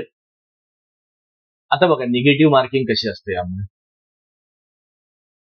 निगेटिव्ह मार्किंग जर समजा तुम्ही एकाच 4चा रेशो आलेला आहे, बघा इथे बघा एकाच 4, 25%. जर समजा तुम्ही 4 सोडवले, बरोबर आहे, आणि नाही तुम्ही सोडवत आहे आणि 4 चुकले, तर त्यातला 1 मार्क सुद्धा जो जिवंत मिळालेला मार्क तो मायनस होईल. बरोबर आहे. 1/4 चा. आणि राज्यसभेला नंतर 1/3 चा रेशो येईल. बरोबर. तर इकडे 1/4 चा रेशो आलेला आहे, आणि याच्यासोबत लक्षात घ्यायचं 1/4 सोबत, म्हणून मुलं काय करतात, जरा सांभाळून अटेम्प्ट करायचं. आता जो तुम्हाला शुअर आहे तोच सोडवावा लागतो. म्हणजे तुम्हाला जर 100 मार्काचा पेपर आहे तर मुलं काय म्हणतात, 100च्या 100 आहे, पोलीस भरतीला कसं अटेम्प्ट करा, लागला तुका तर लागला, पण इकडे तसं नाही ना. म्हणून तुम्हाला हे दोन गोष्टी आयोग कधी 50%च्या पुढे सिलेबस जाऊ देत नाही, हा एक. दुसरा भाग येतो की जर समजा तुमचा 50%च्या पुढे गेलेला असेल सिलेबस किंवा स्कोरिंग, तर आयोग कुठेतरी इझी किंवा एक डिफिकल्टी लेवल बॅलन्स करत राहतो. म्हणून कितीही जरी गोल्ड मेडल असेल ना कॉलेजमध्ये, तरी इकडे तुम्हाला तो तेवढाच स्कोर राहतो. कारण तिकडचं कॉलेजचं हिस्ट्री आणि इकडचं हिस्ट्री फरक येणार आहे. ते कॉम्पिटेटिव्ह आहे. त्याच्यामुळे तुम्हाला अप्लाइड करावं लागतं. ज्या गोष्टी आहेत तेवढं टेक्निकली सॉल्व्ह करावं लागतं. त्याच्यामुळे ना कधी पण बघा, आयोगाचं मेरिट तुम्हाला कधी गेलं नाही 97-98 पर्यंत. तलाठीसारखं गेलाय का? नाही का? त्याच्यामुळे लक्षात घ्यायचं की इकडे तुम्हाला थोडं कमी आलेलं असतं. म्हणजेच काय, इकडे एकतर मोजून सोडवायचे प्रश्न, आताही सोडवलेल्या पैकी प्रश्नांपैकी तुमचं अॅक्युरसी महत्वाची आहे. आणि अॅक्युरसी ज्यावेळेस येणार आणि त्याच्यानंतर रिस्क किती घ्यायची मग हे तुम्हाला सांगेल. बरोबर आहे. तुके पण द्यायचे असतात, द्यायची नाही असं नाही, नाहीतर ते बॅलन्सच होत नाही पेपर. बरोबर. नाहीतर 40च सोडून आम्ही अॅक्युरेट आहे आणि मेरिट जर 50 प्लस गेले तर 40 काहीच फायदा नाही ना तुझं. तसे तुम्ही बाहेरच आहे. म्हणून किती अटेम्प्ट करायचे, काय करायचे, किती रिस्क घ्यायची, कशी सोडवायची तुम्ही सांगेल नंतर तुम्हाला आधी. त्याचं टेन्शन नाही घ्यायचं. ठीक आहे. ही एक टेक्निक राहतं. अभ्यास करणं पूर्ण 50% आणि पेपर सोडून हा 50% भाग वेगळा. त्याचा अभ्यास खूप करायचा ना, पेपरच सोडवायचा नाही 50. काय फायदा आहे? आलं लक्षात? हा एक लक्षात घ्यायचं. पुढे त्याच्यानंतर हा 25% म्हणजे 1/4 आलंय लक्षात? एक. त्याच्यामध्ये तुम्हाला राऊंड करावा लागतो, राऊंड मध्येच तुम्हाला तो द्यावा लागतो. हा एक भाग. त्याच्या बाहेर गेलं, कारण की हे जेव्हा पेपर तपासले जातात तेव्हा पेपर मशीन तपासतात, माणूस नाही. आणि मशीनला इमोशन नसतं. बरोबर. मशीनच्या त्या चौकटीत बसला तर पेपर स्कॅन होणार, नाही तर बाहेर पडणार. हे परिस्थिती होतात. आणि तिथे काळाच पेन वापरावं लागतं, ब्ल्यू नाही. बरेच मुलं पेपरला बघतोय ना आता आपण, पेनद्वारे ब्ल्यू पेन आणणार, तिथे ब्लॅक लिहितं, मग आहे का म्हणते पेन. अशी परिस्थिती नको असायला पाहिजे. बरोबर. तर त्यामुळे लक्षात घ्यायचं. आणि पुन्हा आणि पॉइंट मध्ये लागतो, पॉइंट मध्ये रिझल्ट येतो, हे दिलाय त्यांनी. आणि त्याच्यानंतर शेवटचा भाग येतो की जर एखादी अटेम्प्ट नाही केला तर तुमचं काहीच पकडलं जाणार नाही. बरोबर. तो मार्क्स तुम्हाला ना निगेटिव्ह ना पॉझिटिव्ह स्किप होऊन जाणार. बरोबर. हा ऍज पर सिलेबस नुसार दिलेला आहे. आता बघा, आता मूळ सिलेबस वरती येऊ आपण. ठीक आहे. हा एक भाग. आता एक लक्षात घ्यायचं, इथे त्यांनी काय म्हटलेलं आहे, बऱ्याच ठिकाणी मुलं काय करतात, कंबाईनचा अभ्यास करतात, प्राचीन अभ्यास करतात. प्राचीन का ते इतिहास आहे म्हणतात. पण त्याला ते लक्षात येत नाही, इतिहासाचे पण 4 टप्पे पडले येणार आहे. आधुनिक भारताचा आहे, महाराष्ट्राचा आहे, प्राचीन बरोबर आहे, प्राचीन आहे इतिहास आणि मध्ययुगीन इतिहास. मग हे 4 टप्पे पडले असेल तर कुठला टप्पा आपल्याला किती महत्वाचा आहे हे लक्षात घेणं महत्वाचं आहे. जर हे माहित नसेल ना तर सर्वात मोठा गोंधळ तुमचा होऊन जातो. आता एक लक्षात घ्या, इथे काय म्हटलं त्यांनी, शब्दच बघा फक्त इतिहास, फक्त हा इतिहास शब्द दिला. आणि इथे आधुनिक भारताचा इतिहास, विशेषतः महाराष्ट्राचा. मग आता जर समजा तुम्हाला एका विषयाचे जर 15 प्रश्न येत असेल तर तुम्ही मागचे क्वेश्चन पेपर चाळायचे. आपल्याला कंबाईन साठी भारतापेक्षा जास्त वेटेज महाराष्ट्राला द्यायचं. आले लक्षात? भारतापेक्षा जास्त वेटेज असं मागचे प्रश्न सांगितलेले आहेत. सिलेबस मध्ये सांगितलेलं आहे का? नाही. त्यांनी फक्त एकच म्हटलं, विशेषतः महाराष्ट्राचा इतिहास करा. आधुनिक भारताचा करा, त्याच्यासोबत महाराष्ट्राचा इतिहास करा. आणि महाराष्ट्राचा इतिहास जर तुम्हाला आता करायचा आहे तर लक्षात घ्यायचं, याच्यासाठी सर्वात बेस्ट पुस्तक 11वीचा इतिहास. तेवढं करा. बाकीचं तर मी नोट्स काय मी सर्व देईल, पण बेसिक लेवलला ते करायचं. स्टेट बोर्ड मधून पूर्ण पेपर कव्हर होणार नाही, मी पण सांगून देतो. तुम्हाला बेसिक कव्हर होईल जवळपास 20 ते 30%. पण ते सोडायचं का आपण? नाही ना. बाकीचा पार्ट मी देतोच तुम्हाला नोट्स मध्ये. हा एक झाला. 11वीचा हा महाराष्ट्राचा इतिहास, जुनं पुस्तक आहे, बरोबर आहे, ते कव्हर करायचं. ते झालं. आणि त्यानंतर जर समजा आधुनिक भारताचा इतिहास जर कव्हर करायचा असेल त्यासाठी 5वीचं आणि त्यानंतर 8वीचं आणि आता नवीन हे 12वीचं. म्हणजे हे दोनही ओल्ड, हे ओल्ड आणि आता न्यू आले. हे बेसिक मिळणार नाही. काही पुस्तकं मी टेलिग्रामला टाकलेलं आहे पीडीएफ, तर ते डाउनलोड करून तुम्ही एकदा बघून घ्या. आलं लक्षात? टेलिग्रामला पण आहे आणि अप्लिकेशन हो हो आहे आधीच, बरोबर. त्याला पिनअप करून टाकेल मी. आले लक्षात? म्हणजे आपल्याला जास्त वेटेज कशाला द्यायचंय? महाराष्ट्राचा इतिहास प्लस करून ठेवा. आणि तुमच्याकडे प्रश्नसंच आहे, पण तरी लक्षात घ्यायचं, मूळ पेपर जे असतात ना एमपीएससीचे झालेले, ते पेपर डाउनलोड करून सध्या प्रिंट वगैरे काढून किंवा मोबाईल मध्ये एकदा चाळत राहा. कारण की खरा तुम्हाला अंदाज त्यावरून येणार आहे. इकडे जर प्रश्नसंचामध्ये रॅन्डमली सर्व प्रश्न दिलेले असतात, पण या प्रश्नपत्रिकात आपल्याला सांगतो ना कोणत्या विषयाचे किती प्रश्न आलेले आहेत. बरोबर आहे. तर हे लक्षात घ्यायचं. तुमचे बघा वेटेज जास्त महाराष्ट्रावरती येते. जर 15 प्रश्नांपैकी तुम्हाला 5, 6, 7, 8 प्रश्न भारताचे येऊ शकतात, बाकीचे राहिलेले प्रश्न तुम्हाला महाराष्ट्राचे येऊ शकतात. ठीक आहे. पण कधी कधी गणित उलट पण होणार, त्याच्यामुळे आपल्याला दोन्ही करणं गरजेचं आहे. महाराष्ट्र प्लस भारत. जो पुढे आता समजला. त्यानंतर लक्षात घ्यायचं, आपण येतो आता भूगोलावरती.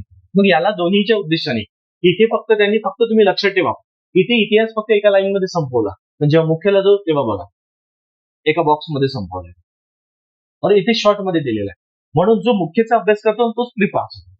जो प्री करत राहतो ना, तो प्री तर पास होत नाही आणि मुख्यचा काही संबंध येत नाही, कारण आवाका जास्त येणार आहे मुख्यचा. म्हणून थोडं डीप मध्ये जाणं गरजेचं राहतं. आता इकडे लक्षात घ्या, महाराष्ट्राच्या भूगोलासह विशेष इथे त्यांनी भारत म्हटलंय का? पण भारताचे प्रश्न आहे ना, तुम्हाला बघा ना.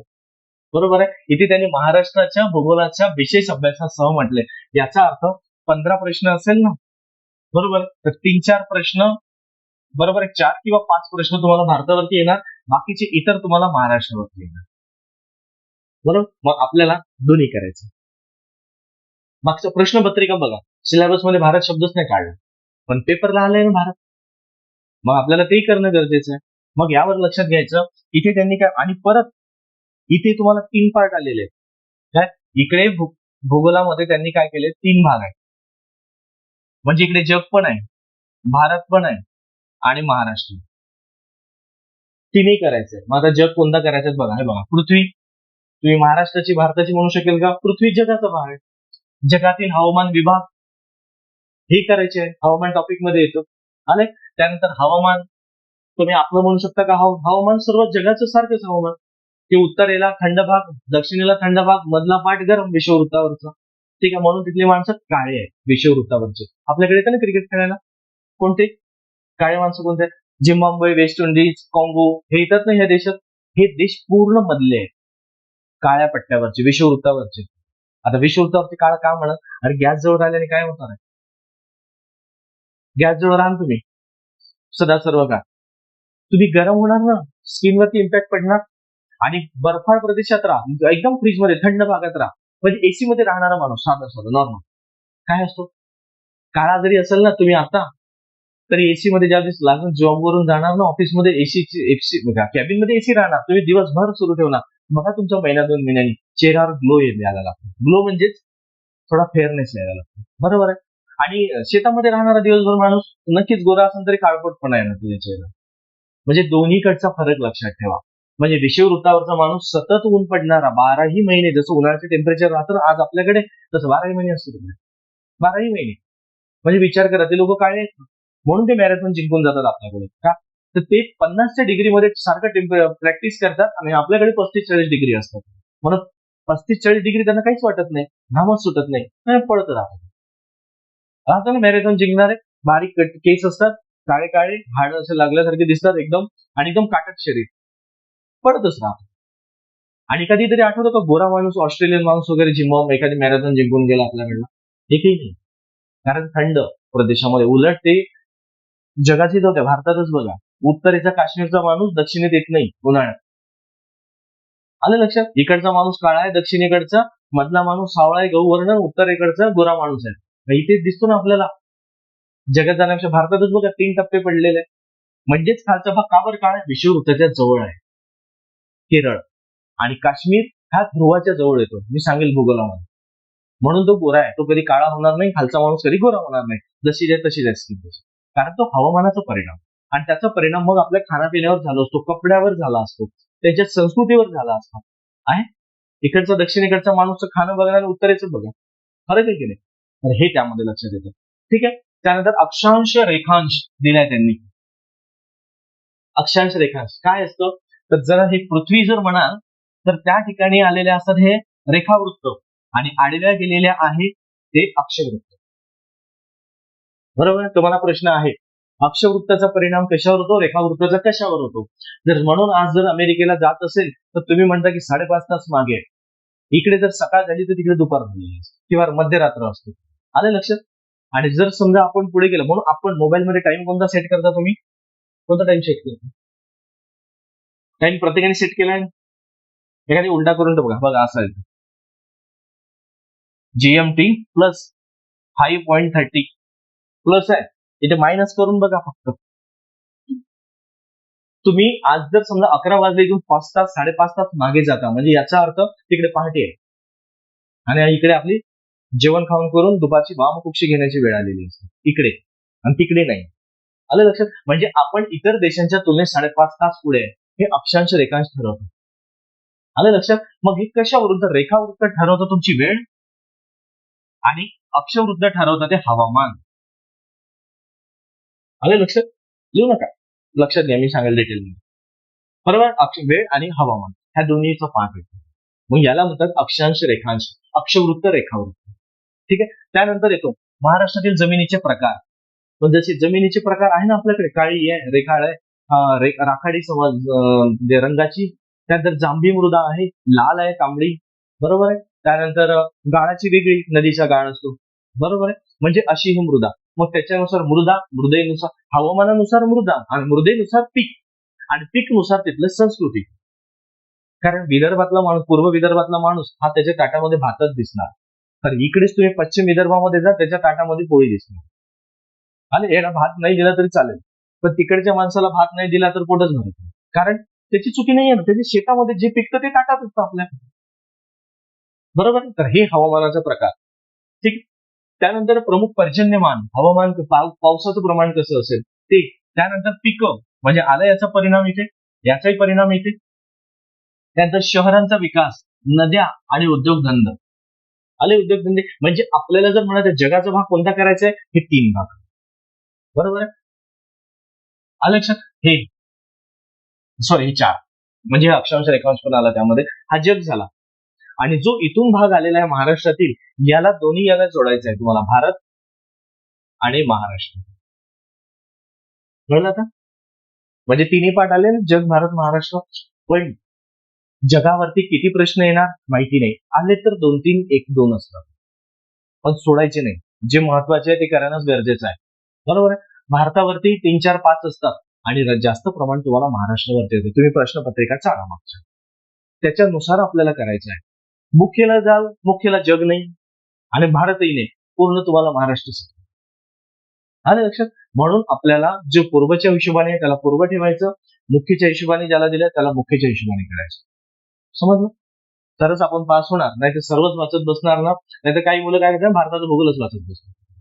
अरे पण 2-3च प्रश्न येते, 4 प्रश्न येतात, पण महाराष्ट्र कमी, जग आहे तर जगच.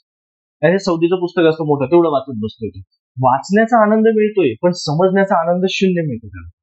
कारण भूगोल असा पार्ट आहे, जोपर्यंत प्रॅक्टिकली तुम्ही हाताने नकाशा रंगवणार नाही, नकाशा समजणार नाही, तोपर्यंत भूगोलही समजणार नाही. पाठांतर राहणार, हिमालयाची उंची इतकी आहे, बरोबर आहे, पण हवामानाचा उतरत्या भागावरती कसं हवामान आहे हेच लक्षात येत नाही त्याच्या. आलं लक्षात? म्हणून हे महत्वाचं आहे. पाठांतर करून फायदा नाही आपल्याला. जो पुढे समजला. मग याला जरा वाचायचं असेल तर कुठून वाचणार?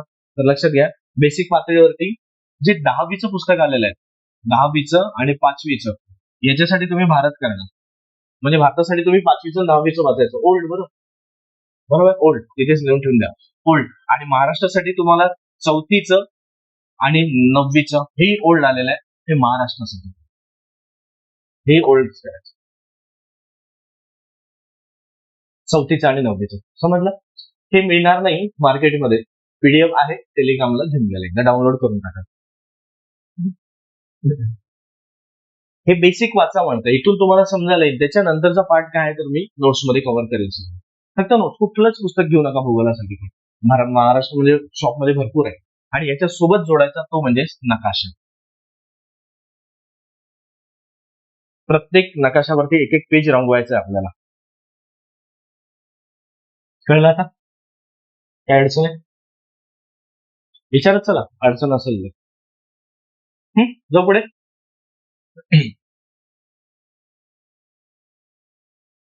आता येतो मेन अर्थव्यवस्थेवरती. अजून पूर्वच्या बाहेर निघालो नाही आपण. भारतीय अर्थव्यवस्था, त्याच्यामध्ये आता बघा, ही जर टॉपिक म्हणाल तर मोजून 11 टॉपिक आहे. बघा मोजा, 1, 2, 3, 4, 5, 6, 7, 7 आहे, 8, बरोबर आहे. हा 8, हे 9 आणि हे 10, बरोबर आहे. 9, 10, 11 आले, मोजून 11 टॉपिक येते. मग 11 टॉपिक हे, आणि जेव्हा मुख्यला लक्षात ठेवा, मुख्यच्या पेजवर गेल्यानंतर ते टॉपिक असं मर्ज करायचं, आणि जवळपास टोटल 13-14 टॉपिक होता मर्ज करून 13-14-15 जास्त जाणार नाही टॉपिक. आता पूर्वला तो मुख्यला बघा आधी पेज पलटवा. मुख्यमध्ये इकॉनॉमिक्स दिलेलं आहे टॉपिक. काढा तर मुख्यचे मी तुम्हाला इथेच क्रॉस करून देते. तुमच्या लक्षात येते कुठले टॉपिक. त्यामध्ये तुम्हाला सहकार टॉपिक वेगळं दिसतं आहे इकॉनॉमिक्स मध्ये क्रॉस होतो आहे ना. मी पूर्वचं पेज आहे तुम्ही मेन्सचं पेज ओपन करा त्यात क्रॉस चेक करा. मिळालं का? नसं मिळालं तर एकदा सांगून द्याल शेजारी ज्यांना मिळालं असेल त्यांना. आले त्याच्यामध्ये बघा तुम्हाला टॉपिक कोणते राष्ट्रीय उत्पन्न आहे मुख्यला. अरे सांगा ना रे मुख्यला मिळालं की नाही मिळालं मला ते तरी सांगा. गोंधळ होत आहे का? अरे हे एक आणि 2 हे बघा मग अर्थशास्त्र दिलेलं आहे. अरे आरटीओचा जो सिलेबस आहे ना त्याच्या मागचं सर्वांना मिळालं का? नसेल तर एकदा शेअर करून घ्या कोणाला मिळाला. त्याच्यामध्ये लक्षात घ्या तुम्हाला टॉपिक बघा कसे कसे जात आहे कोणतं आहे आणि कोणतं नाही. किंवा जाऊ द्या तुमचा गोंधळ होईल मी नंतरच सांगतो. जाऊ तुमचा गोंधळ होईल आले लक्षात नंतर आपण बघू. बघा पूर्वाला राष्ट्रीय उत्पन्न शेती उद्योग परकीय व्यापार बँकिंग लोकसंख्या दारिद्र्य व बेरोजगारी मुद्रा व राजकोषीय नीती हे झाले पूर्वचे. बरोबर आहे. पेपर याच्यामधले कुठले भारतीय अर्थव्यवस्थे आणि शासकीय मधले अर्थसंकल्प लेखा व लेखा परीक्षण. आता लक्षात घ्या राष्ट्रीय उत्पन्न जे राष्ट्राचं उत्पन्न येतं ना त्याच्यावरती आपली जी इकॉनॉमी चालतं तो हा टॉपिक आहे. त्यानंतर ऍग्रिकल्चर शेती बरोबर आहे. त्यानंतर येतो उद्योगधंदे त्याच्या आपली इकॉनॉमी आणि परकीय व्यापारलाच आंतरराष्ट्रीय व्यापार पण म्हटलं गेलेलं आहे बरोबर. त्यासोबत परराष्ट्र व्यापार पण म्हणतात आणि परकीय धोरण जाहीर करतात. आलं लक्षात. हा एक भाग. त्यानंतर बँकिंग हा टॉपिक. बँकिंग मध्ये तुम्हाला आरबीआय पण आली आरबीआयचे धोरण. कारण आपण एखादी जर लोन घेतोय कार लोन किंवा बँक लोन घर लोन कुठलंही तर जे लोनचं महागाई किंवा स्वस्त होतं ते कशाच्या आधारे आरबीआय पतधोरण ठरवतं मौद्रिक धोरण ठरवतं मॉनिटरी पॉलिसी आणि त्याच्या आधारे मग ते महागाई आणि मंदी हे ठरवलं जातं किंवा एखादी स्वस्त झालं किंवा महाग झालं ते लक्षात येतं आपल्याला. कारण त्यानंतर येतोय लोकसंख्याचा टॉपिक आहेच तुम्हाला बरोबर. 2011 विचारलेली आहे इथे लोकसंख्या 2011 मी नोट्स केले आहे मी नोट्स देईन तुम्हाला. दारिद्र्य व बेरोजगारी. मग याच्या दारिद्र्य म्हणजे गरिबी किती आहे भारतामध्ये आणि बेरोजगारी किती आहे कारण बेरोजगारीच ही दारिद्र्याला जन्म देते. हा एक भाग. दुसरा लक्षात ठेवायचं की जेव्हा दारिद्र्य मग हे भारतामध्ये दारिद्र्य हे कोण जाहीर करतं तर एक इंडेक्स येतो GHI ग्लोबल हंगर इंडेक्स भूक निर्देशांक बरोबर आहे. त्यासोबत MPPI पण येतो बहुआयामी दारिद्र्य निर्देशांक हे नंतर मी सांगेल पण हे लक्षात घ्यायचं तुम्हाला बरोबर. आणि पुढे जर म्हटलं आता ते शासकीय म्हणजेच काय अर्थसंकल्प कोण जाहीर करतो? शासन करतो ना आपलं महाराष्ट्र शासन किंवा भारत सरकार दोन्ही येतं. भारताचा वेगळा राज्याचा वेगळा. आज राज्याचा येणार आहे बरं. महाराष्ट्राचा काल आर्थिक पाहणी अहवाल आला बघितलं टेलिग्रामला बघितलं का रे? टेलिग्रामला नाही बघितलं बघू पण नका जाऊ. टेलिग्रामला मी टाकलंय रे काल मी टॉपिक वाईज टाकलेलं आहे बरोबर. एकदम एक एक मुद्दा ते जे महत्वाचे आहे ते महत्वाचे मुद्दे आहेत मी ते पण एक तुम्हाला शॉर्ट मध्ये सांगेल समजून की त्यातलं काय काय वाचायचं काय काय नाही बरोबर. तर तरी पण एकदा नजर टाकून घेईन खूप महत्वाची आकडेवारी आहे आले. म्हणजे हे त्यांचं काम असतं अर्थसंकल्प जाहीर करणे लेखा परीक्षण म्हणजे त्याला लेखाजोखा ठेवणे एक प्रकारे अकाउंट सेशन सांभाळणे झालेला खर्च आलेला पैसा समजला का. हे काम त्यांचं काम असतं ह्या इकॉनॉमिक्सचा पार्ट समजलं. मी याला वाचायचं कुठून तर सरळ सरळ लक्षात घ्या 11वीचं आणि 12वीचं पुस्तक आहे हे न्यू इकॉनॉमिक्स 11वी-12वीचं न्यू इकॉनॉमिक्सचं पुस्तक त्यातून सरळ सरळ वाचायचं इथपर्यंत काय अडचण आहे नाही ना. पुढे लक्षात घ्या. त्यानंतर येतो आपण चालू घडामोडी. मग आता चालू घडामोडीला सरळ लक्षात घ्यायचं जागतिक महाराष्ट्र आणि भारतातील म्हणजे यामध्ये त्यांनी काय केलेलं आहे बघा. करंट अफेअर्सला जग म्हटलंय त्यानंतर भारत आणि त्यानंतर महाराष्ट्र. पण लक्षात घ्या तुम्हाला चालू घडामोडीवरती जास्त जर कंबाईनची तयारी करत आहे तर आपण भारतावरती आणि महाराष्ट्रावरती जास्त फोकस करायचं हा एक. आणि जर राज्यसेवेची तयारी करत आहे तर त्यांनी महाराष्ट्र तर करायचंच आहे, सोबत जग आणि भारत जास्त करायचं. कळलं? ते मागचे प्रश्न सांगते तुम्हाला. मग जगाचे कंबाईनला येणार नाही असं नाही, प्रश्न येऊ शकतात, एक दोन प्रश्न आले तर आले, बरोबर आहे. पण जास्त प्रश्न आपल्याला भारतावरती आणि महाराष्ट्रावरती करायचे. आले लक्षात? इथे तुम्हाला जास्त करणं गरजेचं आहे. आणि त्यासाठी बेटर ऑप्शन आहे, काही जास्त कुठले मार्केटमध्ये पुस्तकं वाचत बसण्यापेक्षा रोज थोडा वेळ काढून जर तुम्ही लोकसत्ता हा जरी पेपर वाचला ना, लोकसत्ता आणि महाराष्ट्र टाइम्स, बरोबर, तर ते त्यावरून कव्हर होतंय तुमचं. काही जास्त करू नका. मग मी सांगेल पेपरच्या काळात काय करायचं काय नाही. नाही आपण पुस्तकं वाचत बसतो, मासिकं घेत बसतो. अरे त्या मासिकांमध्ये पुस्तकांमध्ये थोडं जरी चुके, कुठले पुस्तकं चुकीचे नाहीये, त्यामध्ये जर अनावधानाने जर प्रिंट मिस्टेक झाली त्याचा आपण बळी ठरतो. आले की नाही? आणि मग काय होतं ना, पेपरला त्याच गोष्टी होऊन. लोकसत्ता पेपर वाचायला काय अडचण जातो, बघ जसं काल नवीन राज्यपाल घोषित झाले महाराष्ट्रासाठी, आलं लक्षात?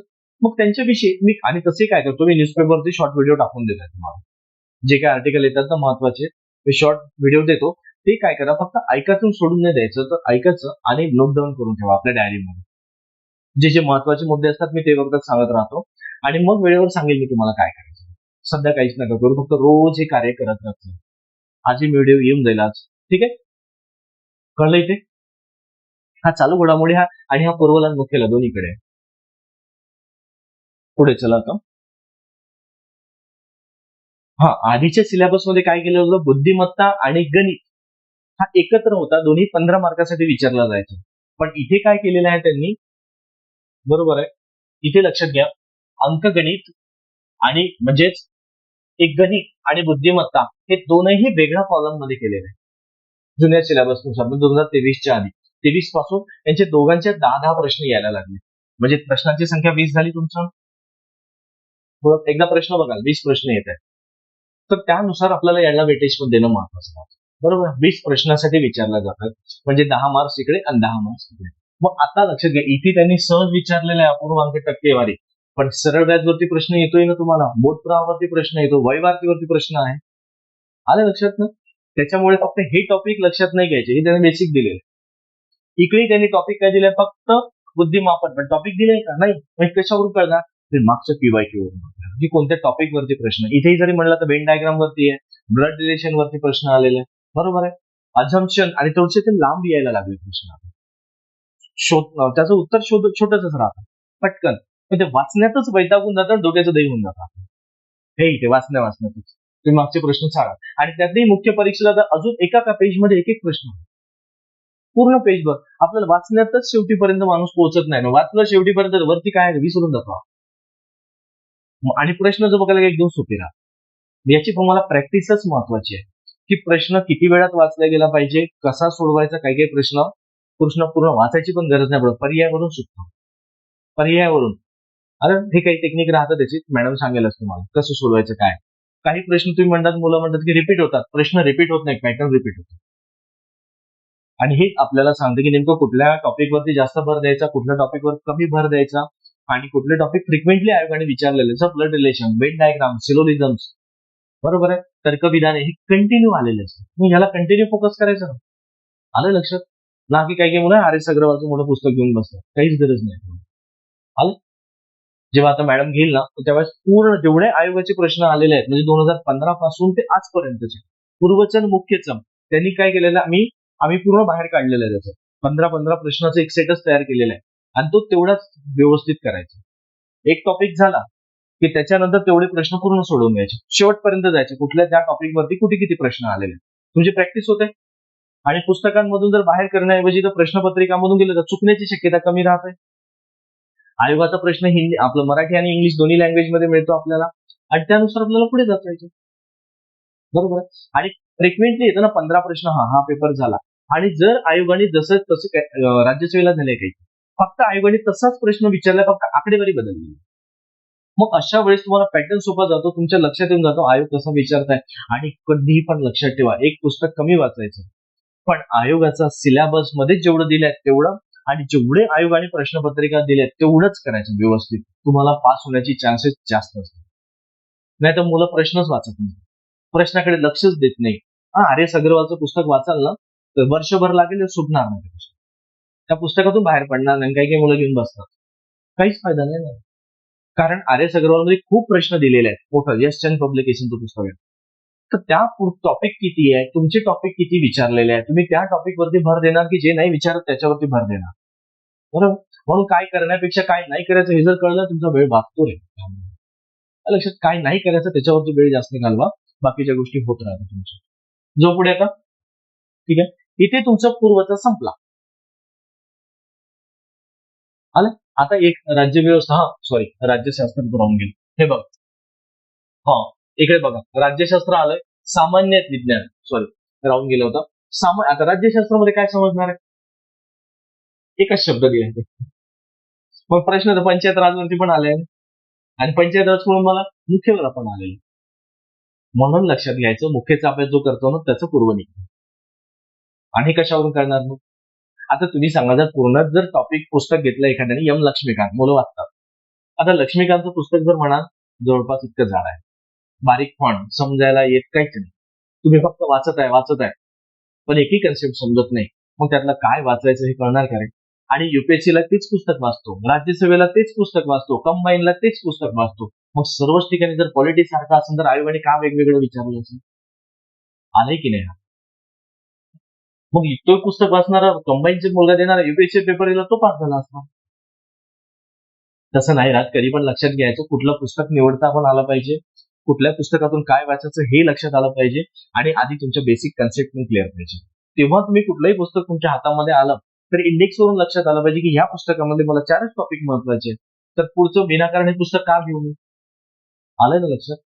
नाही तर पूर्ण पुस्तक घ्यायचं, थप्पी लागलेली असतात बेंचवर, मध्ये तो शेवटपर्यंत त्या पुस्तकाकडे बघत जाते आणि डुलकी देत जाते झोपेची. काय करणार तो बिचारा?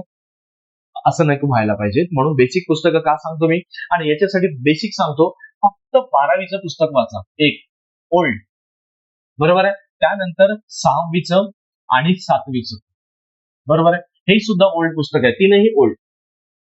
बेसिक तुम्हाला इतकं समजायला सोपं जाईल की तुम्हाला 10% तर तुमचे प्रश्न सुटणारच का, 10 ते 20%, बरोबर.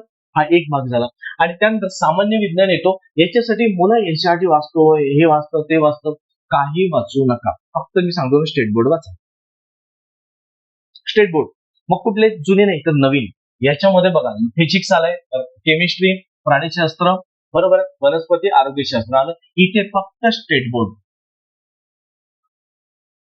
आणि कुठून वाचायचे, तर 5वी पासून 5वी ते 10वी पर्यंत, आणि हे पूर्ण नवीन.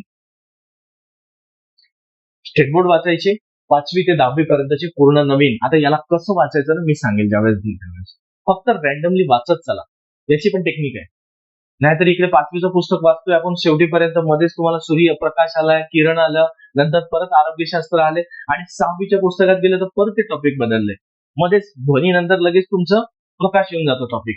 ही टॉपिकची लिंक लागण्याच्या आधी दुसरं टॉपिक येतात, बरोबर आहे. पण तसं नाही वाचायचं. मी सांगून देतो, वाटल्यास तुम्ही वाचताना जर 5वी पासून तुम्ही 10वी पर्यंत जर टॉपिक वाचत आहे पुस्तक, तर एक टॉपिक घ्यायचं, बरोबर आहे. आणि हे कशावर लक्ष देणार होतं टॉपिक कोणते, जर तुमच्याकडे जो प्रश्नसंच आहे, बरोबर, त्या प्रश्नसंचामध्ये टॉपिकची लिस्ट दिलेली असतात. एक त्याच्यामध्ये 5वी मधलं जर समजा पुस्तकामधलं तुम्ही सुरुवात केला, पहिलं टॉपिक जर वनस्पती वर्गीकरण असेल, तर पूर्ण 10वी पर्यंतचं वनस्पती वर्गीकरण एक साथ वाचत, म्हणजे तुमची लिंक लागेल ना रे.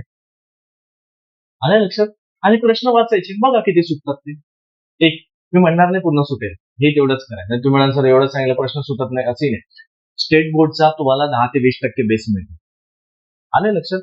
पण त्याच्या आधारे जे काही मी नोट्स देईल पुन्हा, किंवा कसं सोडवायचं, काय करायचं, हा त्याचा बेस ठरतो. तर बेसिकच नाही कळलं तर वरचं होईल का? ते डोक्यावरून सांगायचं. म्हणून इकडे काय करायचं, एक टॉपिक पकडायचा, त्याची पीवायक्यू पूर्ण वाचायची, आणि त्याच्यानंतर ह्या मूळ टॉपिकवर यायचं, आणि हे टॉपिक पूर्ण वाचत जायचे. म्हणजे तुम्हाला 5वी ते 10वी पर्यंतचा एक मार्क आलं. नंतर मी सांगेल तुम्हाला क्लासमध्ये की पूर्ण टॉपिकचं मी वेगवेगळा सेट तयार केलेला आहे, ते देईल. एक एक टॉपिक पूर्ण. प्रकाश असून तर पूर्ण काय नाही, तेवढे जेव्हा करून टाकायचं, काही जास्त काही करत नाही का बसून. पूर्ण प्रकाश तर पूर्ण प्रकाश, ध्वनी ध्वनी, वर्गीकरण हे वनस्पती वर्गीकरण, रोग, हे, आणि त्याच्यामध्ये मग ऍडिशनल नोट्स ऍड करायचे. म्हणजे तुमचं स्टेट बोर्ड पण आले आणि तुमचे नोट्स पण आले. एक झाला बेसिक, काहीच कुठलं वाचायची गरज नाही कुठं. आणि याच्यामध्ये प्रत्येकाने अपेक्षा करू नका की मला 15 पैकी 13-14 मिळाले पाहिजे. हा टॉपिक असा आहे सायन्स, सोपा आहे, खूप अवघड नाहीये. अवघड जातं मुलांना, पण लक्षात ठेवायचं हा पाठांतराचा भाग आहे. हा एक. दुसरा समजून घेण्याचा भाग आहे. 2 झालाय. आणि तिसरा थोडासा पीवायक्यूच्या बेसवरती पण आलेला असतो. हा तिसरा. बरोबर आहे. तुम्हाला 15 प्रश्नांपैकी 2, 3, 4 प्रश्न रिपीट दिसणार. रिपीट. मग तुम्हाला झालं. त्याच्यानंतर 2, 3, 4 प्रश्न तुम्हाला स्टेट बोर्ड मधून सुटणार. किती झाले? 5, 6, 7 आले. आणि त्याच्यानंतर ऍडिशनल जो नोट्स मी देणार त्याच्यामधून तुमचे 3-4 प्रश्न सुटेल. म्हणजे किती झाले? गेले 10च्या रेंजमध्ये. 10, 11, 12 आणि पुरेसं आहे तेवढं पास होण्यासाठी. नाही तर 15 पुस्तकं वाचत बसतात. वेगवेगळ्या पब्लिकेशनची मोठे मोठे एनसीआरटी येते. एनसीआरटी काही कामाचं नाही. बरोबर आहे. थॅलेडोफायटा, टॅरिडोफायटा, थॅलोफायटा हे सर्व जे आलेले असतात वर्गीकरणाचे ते सर्व त्यातच आहे ना. मी म्हणत नाही खूप सारं करा, थोडंच करा, 100% देऊन करा, तुम्ही क्वालिफाय होणार. आणि खूप सारं वाचत बसायचं. वाचायचं पण एवढंच की त्याची परत रिव्हिजन झाली पाहिजे. आता रिव्हिजनच नाही झालं, आपण काय आईन्स्टाईन नाही आहोत, तुम्ही नाही, मी पण नाही, की एकाच वेळात वाचलं त्यात झालं पूर्ण पाठ. आता विचार काय पण स्वामी विवेकानंद होते तसे, आपण नाही आहोत. ते एकमेव व्यक्ती होते म्हणून इतिहासामध्ये अर्जुरामार आहे व्यक्ती आहे, पण आपण नाही आहे ना तसं. म्हणून लक्षात घ्यायचं, आपल्याला एक गोष्ट 4 वेळा वाचावं लागेल, 10 वेळा वाचावं लागेल, पण असं एवढी बंध नसणार आहे की तुम्ही वाचलंच किती वेळा वाचा तरी डोक्यात जाणार नाही, असं एवढी बंध नाही आहे का? कुणाला 4 वेळा वाचावं लागतं, कुणाला 6 वेळा वाचावं लागतं, कुणाला 10 वेळा वाचावं लागतं. पण एक वेळ अशी स्टेज येते की तुमच्या डोक्यात जातं. म्हणून लक्षात घ्या की तुम्हाला कशा पद्धतीने करायचं, पण वाचा. कळलं? आता जाऊ पुढे. कमीत कमी खर्च जास्त नाही करायचा रे. आता झालंय पुढे. आता येतो मुख्यवरती. इथपर्यंत काही अडचण आहे का? सांगा मला. काय असेल अडचण तर सांगा, मी पटकन पुढे जाण्याच्या आधी मग थोडं आपण रिकॉल करू, रिवाइज करतो. नाही ना? कोणालाच नाही? पुढे चला आता. आता एक लक्षात घ्यायचं, गट ब चा आणि गट क चा पूर्वचा सिलेबस सारखा आहे आणि मुख्यचा पण सिलेबस सारखा आहे. आले लक्षात? मुख्यला जरी पेज पलटा वाटलं तुम्ही, ब चा पण वेगळा दिलेला आहे आणि क चा पण वेगळा दिलेला आहे त्यांनी, पण त्यामध्ये काहीही बदल नाही. बरोबर. म्हणून ब ची तयारी करणारा मुलगा क ची परीक्षा काढतो. बरोबर. जसं इकडे तुम्हाला दिलेलं आहे, ब च्या सिलेबस मध्ये पीएसआय ला फिजिकल लागणार आणि तिकडे तुम्हाला दिलेलं आहे आरटीओ चं पद वगळून आहे स्टेटमेंट. बरोबर. आरटीओचं पद वगळून दिलेलं आहे तुम्हाला. म्हणजेच लक्षात घ्यायचं की त्या आणि मार्क करत चला बरं सिलेबस मध्ये. नाही तर तुम्ही आपलं भागवत सप्ताहासारखं नका चालू तू, चाललाय तिथे लिहून ठेवून लिहत झाला त्याच्यावरती, अरे काय लिहिणार लक्षात नाही ना. आता बघा मुख्यचा सिलेबस कसा आहे आपल्याला. गट ब चा, मुख्यचा आणि क चा सेम आहे, त्याच्यामुळे मी क चा वेगळा नाही घेणार, आपण ब चाच बघू. ठीक आहे. तुम्ही वाटल्यास क्रॉस चेक करत चला.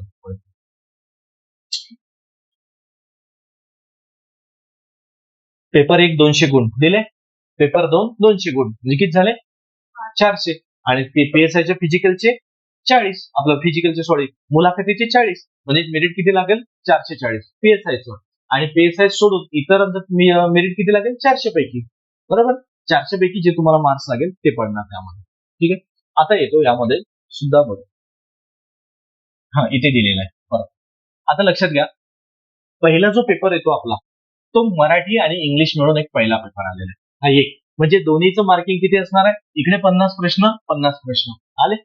हा एक.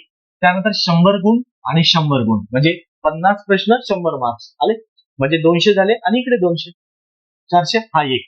त्यानंतर दर्जा 12वी आणि पदवीचं तेच होतं, दर्जाचं महत्वाचं नाही. मराठीचा मराठीमध्ये, इंग्रजीचा इंग्रजीमध्ये. 1 तास एमसीक्यू पॅटर्न. आता दुसरा पेपर लक्षात घ्या, याच्यामध्ये सामान्य अध्ययन बुद्धिमत्ता क्षमता चाचणी. हा एक, म्हणजे जीएस समजा. इथे 100 प्रश्न 200 गुण, आणि एकच पेपर आहे ना. बरोबर. इथे 2 भागा मिळून एक पेपर केलेला आहे. त्यानंतर हा मराठी व इंग्रजीमध्ये राहतो, डेल लँग्वेज दोन्ही भाषेमध्ये. बरोबर. कारण की ते प्रश्न दोन भाषेमध्ये येणार. 1 तास आणि एमसीक्यू. इथे अडचण समजलं? पुढे चला आता बघा. आणि सेम पॅटर्न आहे, याच्यात काही बदल नाही. जो पूर्वला आहे तोच मुख्यला जातो. आलं लक्षात? की ज्या पद्धतीने इकडे 25% आणि 1%. आता त्यांनी मराठीमध्ये काय बघ, मराठीमध्ये आलेलं आहे सर्वसामान्य शब्दसंग्रह, वाक्यरचना, व्याकरण, म्हणी व वाक्प्रचार यांचा अर्थ आणि उपयोग कशा पद्धतीने, आणि एक उतारा पण दिला जातो, पॅसेज. बघा 12वीच्या पेपरमध्ये द्यायचं नाही, पॅसेज येतो आणि त्याच्यावर 3-4 प्रश्न, आपण एक वर्ड शोधायचा आणि एकच वर्ड काढायचं त्यातून. पण इथे तसं नाही, जोपर्यंत तुम्ही पॅसेज वाचणार नाही तोपर्यंत त्या प्रश्नाचं उत्तर लिहिणार नाही. आलं लक्षात? आणि एक इंग्लिशमध्ये राहतो, एक मराठीमध्ये राहतो, म्हणजे जवळपास ते 5-5 प्रश्न, इथे 5 मार्क्स आणि इथे बरोबर 5 मार्क्स किंवा 5 प्रश्न समजा जवळपास, म्हणजे 10 मार्क्स झाले. 5 प्रश्न असेल तर 10 मार्क्स, म्हणजे हाय केलं. आणि हे दोन्हीचं सेम आलेलं असतं. आणि इकडे पण तुम्हाला व्होकॅब्युलरी दिलाय, शब्दसंग्रह, सेंटेन्स स्ट्रक्चर आलेलं, व्याकरण, ग्रामर, आयडियम्स, फ्रेजिम्स, सिनोनिम्स आले सर्व त्यामध्ये. असा इंग्लिशचा आणि मराठीचा तो पेपर, हा 2 मार्क झाला एक पेपर, लक्षात घ्यायचं. पुढे याच्यासाठी काय करायचं, काहीच करू नका, सर्व क्लासमध्ये होईल. बरोबर आहे, काही करू नका, नाही तुम्ही स्टेट बोर्ड आहे का असेल तरी काही वाचू नका, काहीच समजणार नाही. ठीक आहे, फक्त एक काम करायचं, मी तुम्हाला सांगेल, एक छोटं पुस्तक येतं, म्हटलंच मी सांगेल कुठलं घ्यायचं आहे ते. एक छोटा आहे शब्दसंग्रह, इंग्लिश मधला किंवा मराठी मधला. शब्दसंग्रह असा पार्ट आहे की कोणी शिकवत नाही, आणि शिकवून तरी लिमिटेशन नाहीये, काय कुठला शब्द विचारेल नाही सांगता येत. मग त्यामध्ये विरुद्धार्थी शब्द, समानार्थी शब्द आणि फ्रेजेस. फ्रेजेस मध्ये त्याला वाक्यरचना, वाक्प्रचार, जसं आपण होतो नाचता येईना अंगण वाकडे, म्हणजे त्याचा अर्थ काय पेपरला विचारलेला आहे. बरोबर आहे. उतावळा नवरा गुडघ्याला बाशिंग आलेलं असतं, ती म्हण आहे. गावात गंगा टोंगळ्याला सांगा, ह्या म्हणी असतात आणि जुने लोक वापरतात. मग काय करायचं, याला एक साधा सोपं सांगतोय.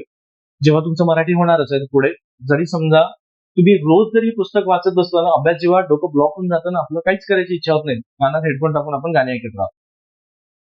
अशा वेळेस ते म्हणी वाचत राहायचं, शब्दसंग्रह वाचत राहायचं, आणि दिवसाला 4-5 जरी वाचले ना, आणि त्याचा वाक्यात उपयोग करत राहायचा, मित्राशी बोलताना किंवा घरी बोलताना असंही वाक्य स्ट्रक्चर करायचे.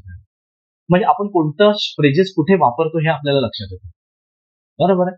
म्हणजे अशा वेळेस जर वापरलं तुमचं ते पाठ होऊन जातं, कारण मराठी भाषा आहे ना आपण. बरोबर, मराठी भाषा हे बोलता बोलताच येतं, तुम्ही कितीही पाठ करा होणार नाही. त्याच्यासाठी तुम्ही रोज एक प्रॅक्टिस करत राहा, रोज 4-5 किंवा रोज वाचत राहायचं. इंग्लिश मधलं एक वेळ द्यायचा सकाळचा आणि संध्याकाळचा मराठीला. म्हणजे अशा वेळेस तुम्हाला चालतो, स्वयंपाक करताय तुम्ही, काम करताय, तर त्या म्हणी आठवत राहायच्या, ते वाचत राहायचं, त्याचं सेंटेन्स कुठे होईल तयार, कसं स्ट्रक्चर होईल, बघा तुम्हाला पेपरच्या वेळेस ना अडचण जाणार नाही. आणि एक सेंटेन्स, हा एक पार्ट फक्त तुम्हाला, बरोबर. म्हणी आणि वाक्प्रचार आणि शब्दसंग्रह, इंग्लिश आणि मराठी, इकडे व्होकॅब्युलरी येतं आणि इकडे आयटम्स आणि फ्रेजेस. ठीक आहे, तुम्हाला फायदा होईल त्याचा. मी सांगेल कोणतं घ्या, छोटंच येतं डायरी सारखं, त्याच्यामध्ये वाचत राहा, तुम्हाला तुमचा रोज वाचत राहा, एका दिवसात होणार नाही. कारण फ्रेजेसवरती, शब्दसंग्रहावरती प्रश्न आहे तुमचे, बरेच प्रश्न आहेत. तुम्हाला मी सांगेल पीवायक्यू सेट कुठला असतो तो. ठीक आहे, जेव्हा सुरू होईल ना त्यावेळेस करेल मॅडम. जो पुढे बोलत चला रे, काय अडचण आली तर मीच बोलतोय.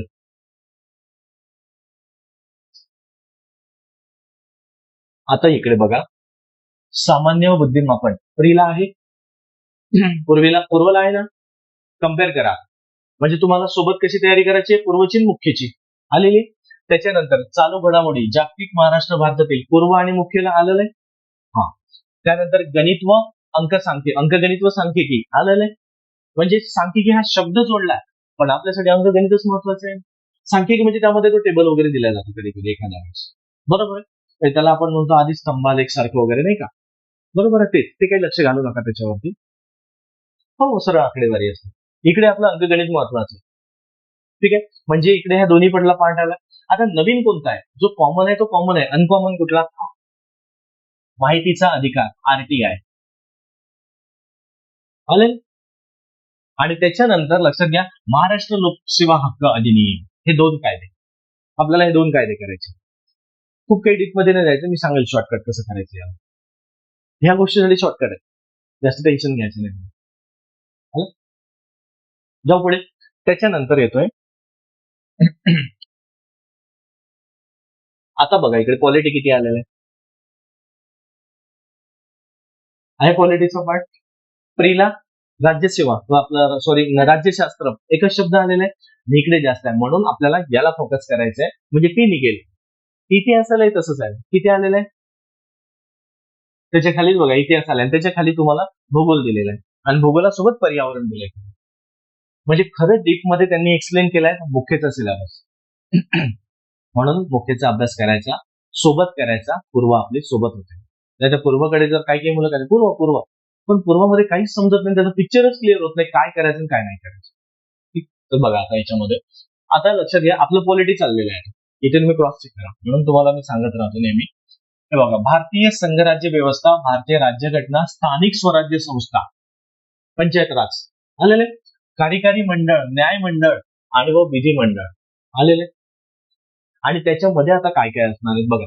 घटना कशी तयार झाली, घटना निर्मिती, त्याच्यानंतर घटनेची प्रास्ताविका, भूमिका, प्रस्तावना आली, सरनामा, त्यानंतर घटने महत्वाची कलमे, म्हणजे जे महत्वाची कलमे येत आहेत ते, त्यासोबत वैशिष्ट्य झालेली आहे, त्यासोबत केंद्र व राज्य संबंध व्हायचा आहे, आलेला आहे.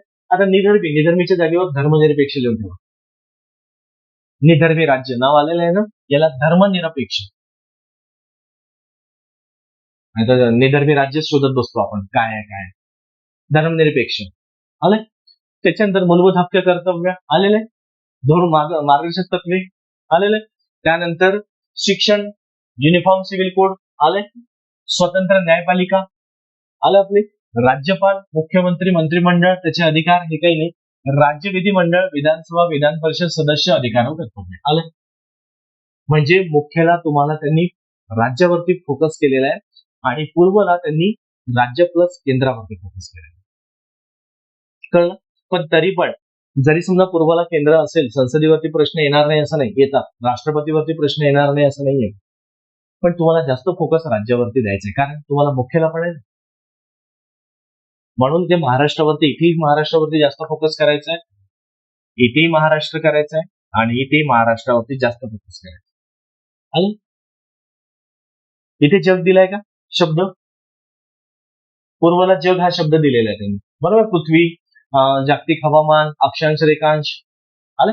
इकडे त्यांनी ते नाही दिलं, इथे फक्त भारत, महाराष्ट्र. आणि भारतापेक्षा महाराष्ट्राचा भूगोल जास्त फोकस.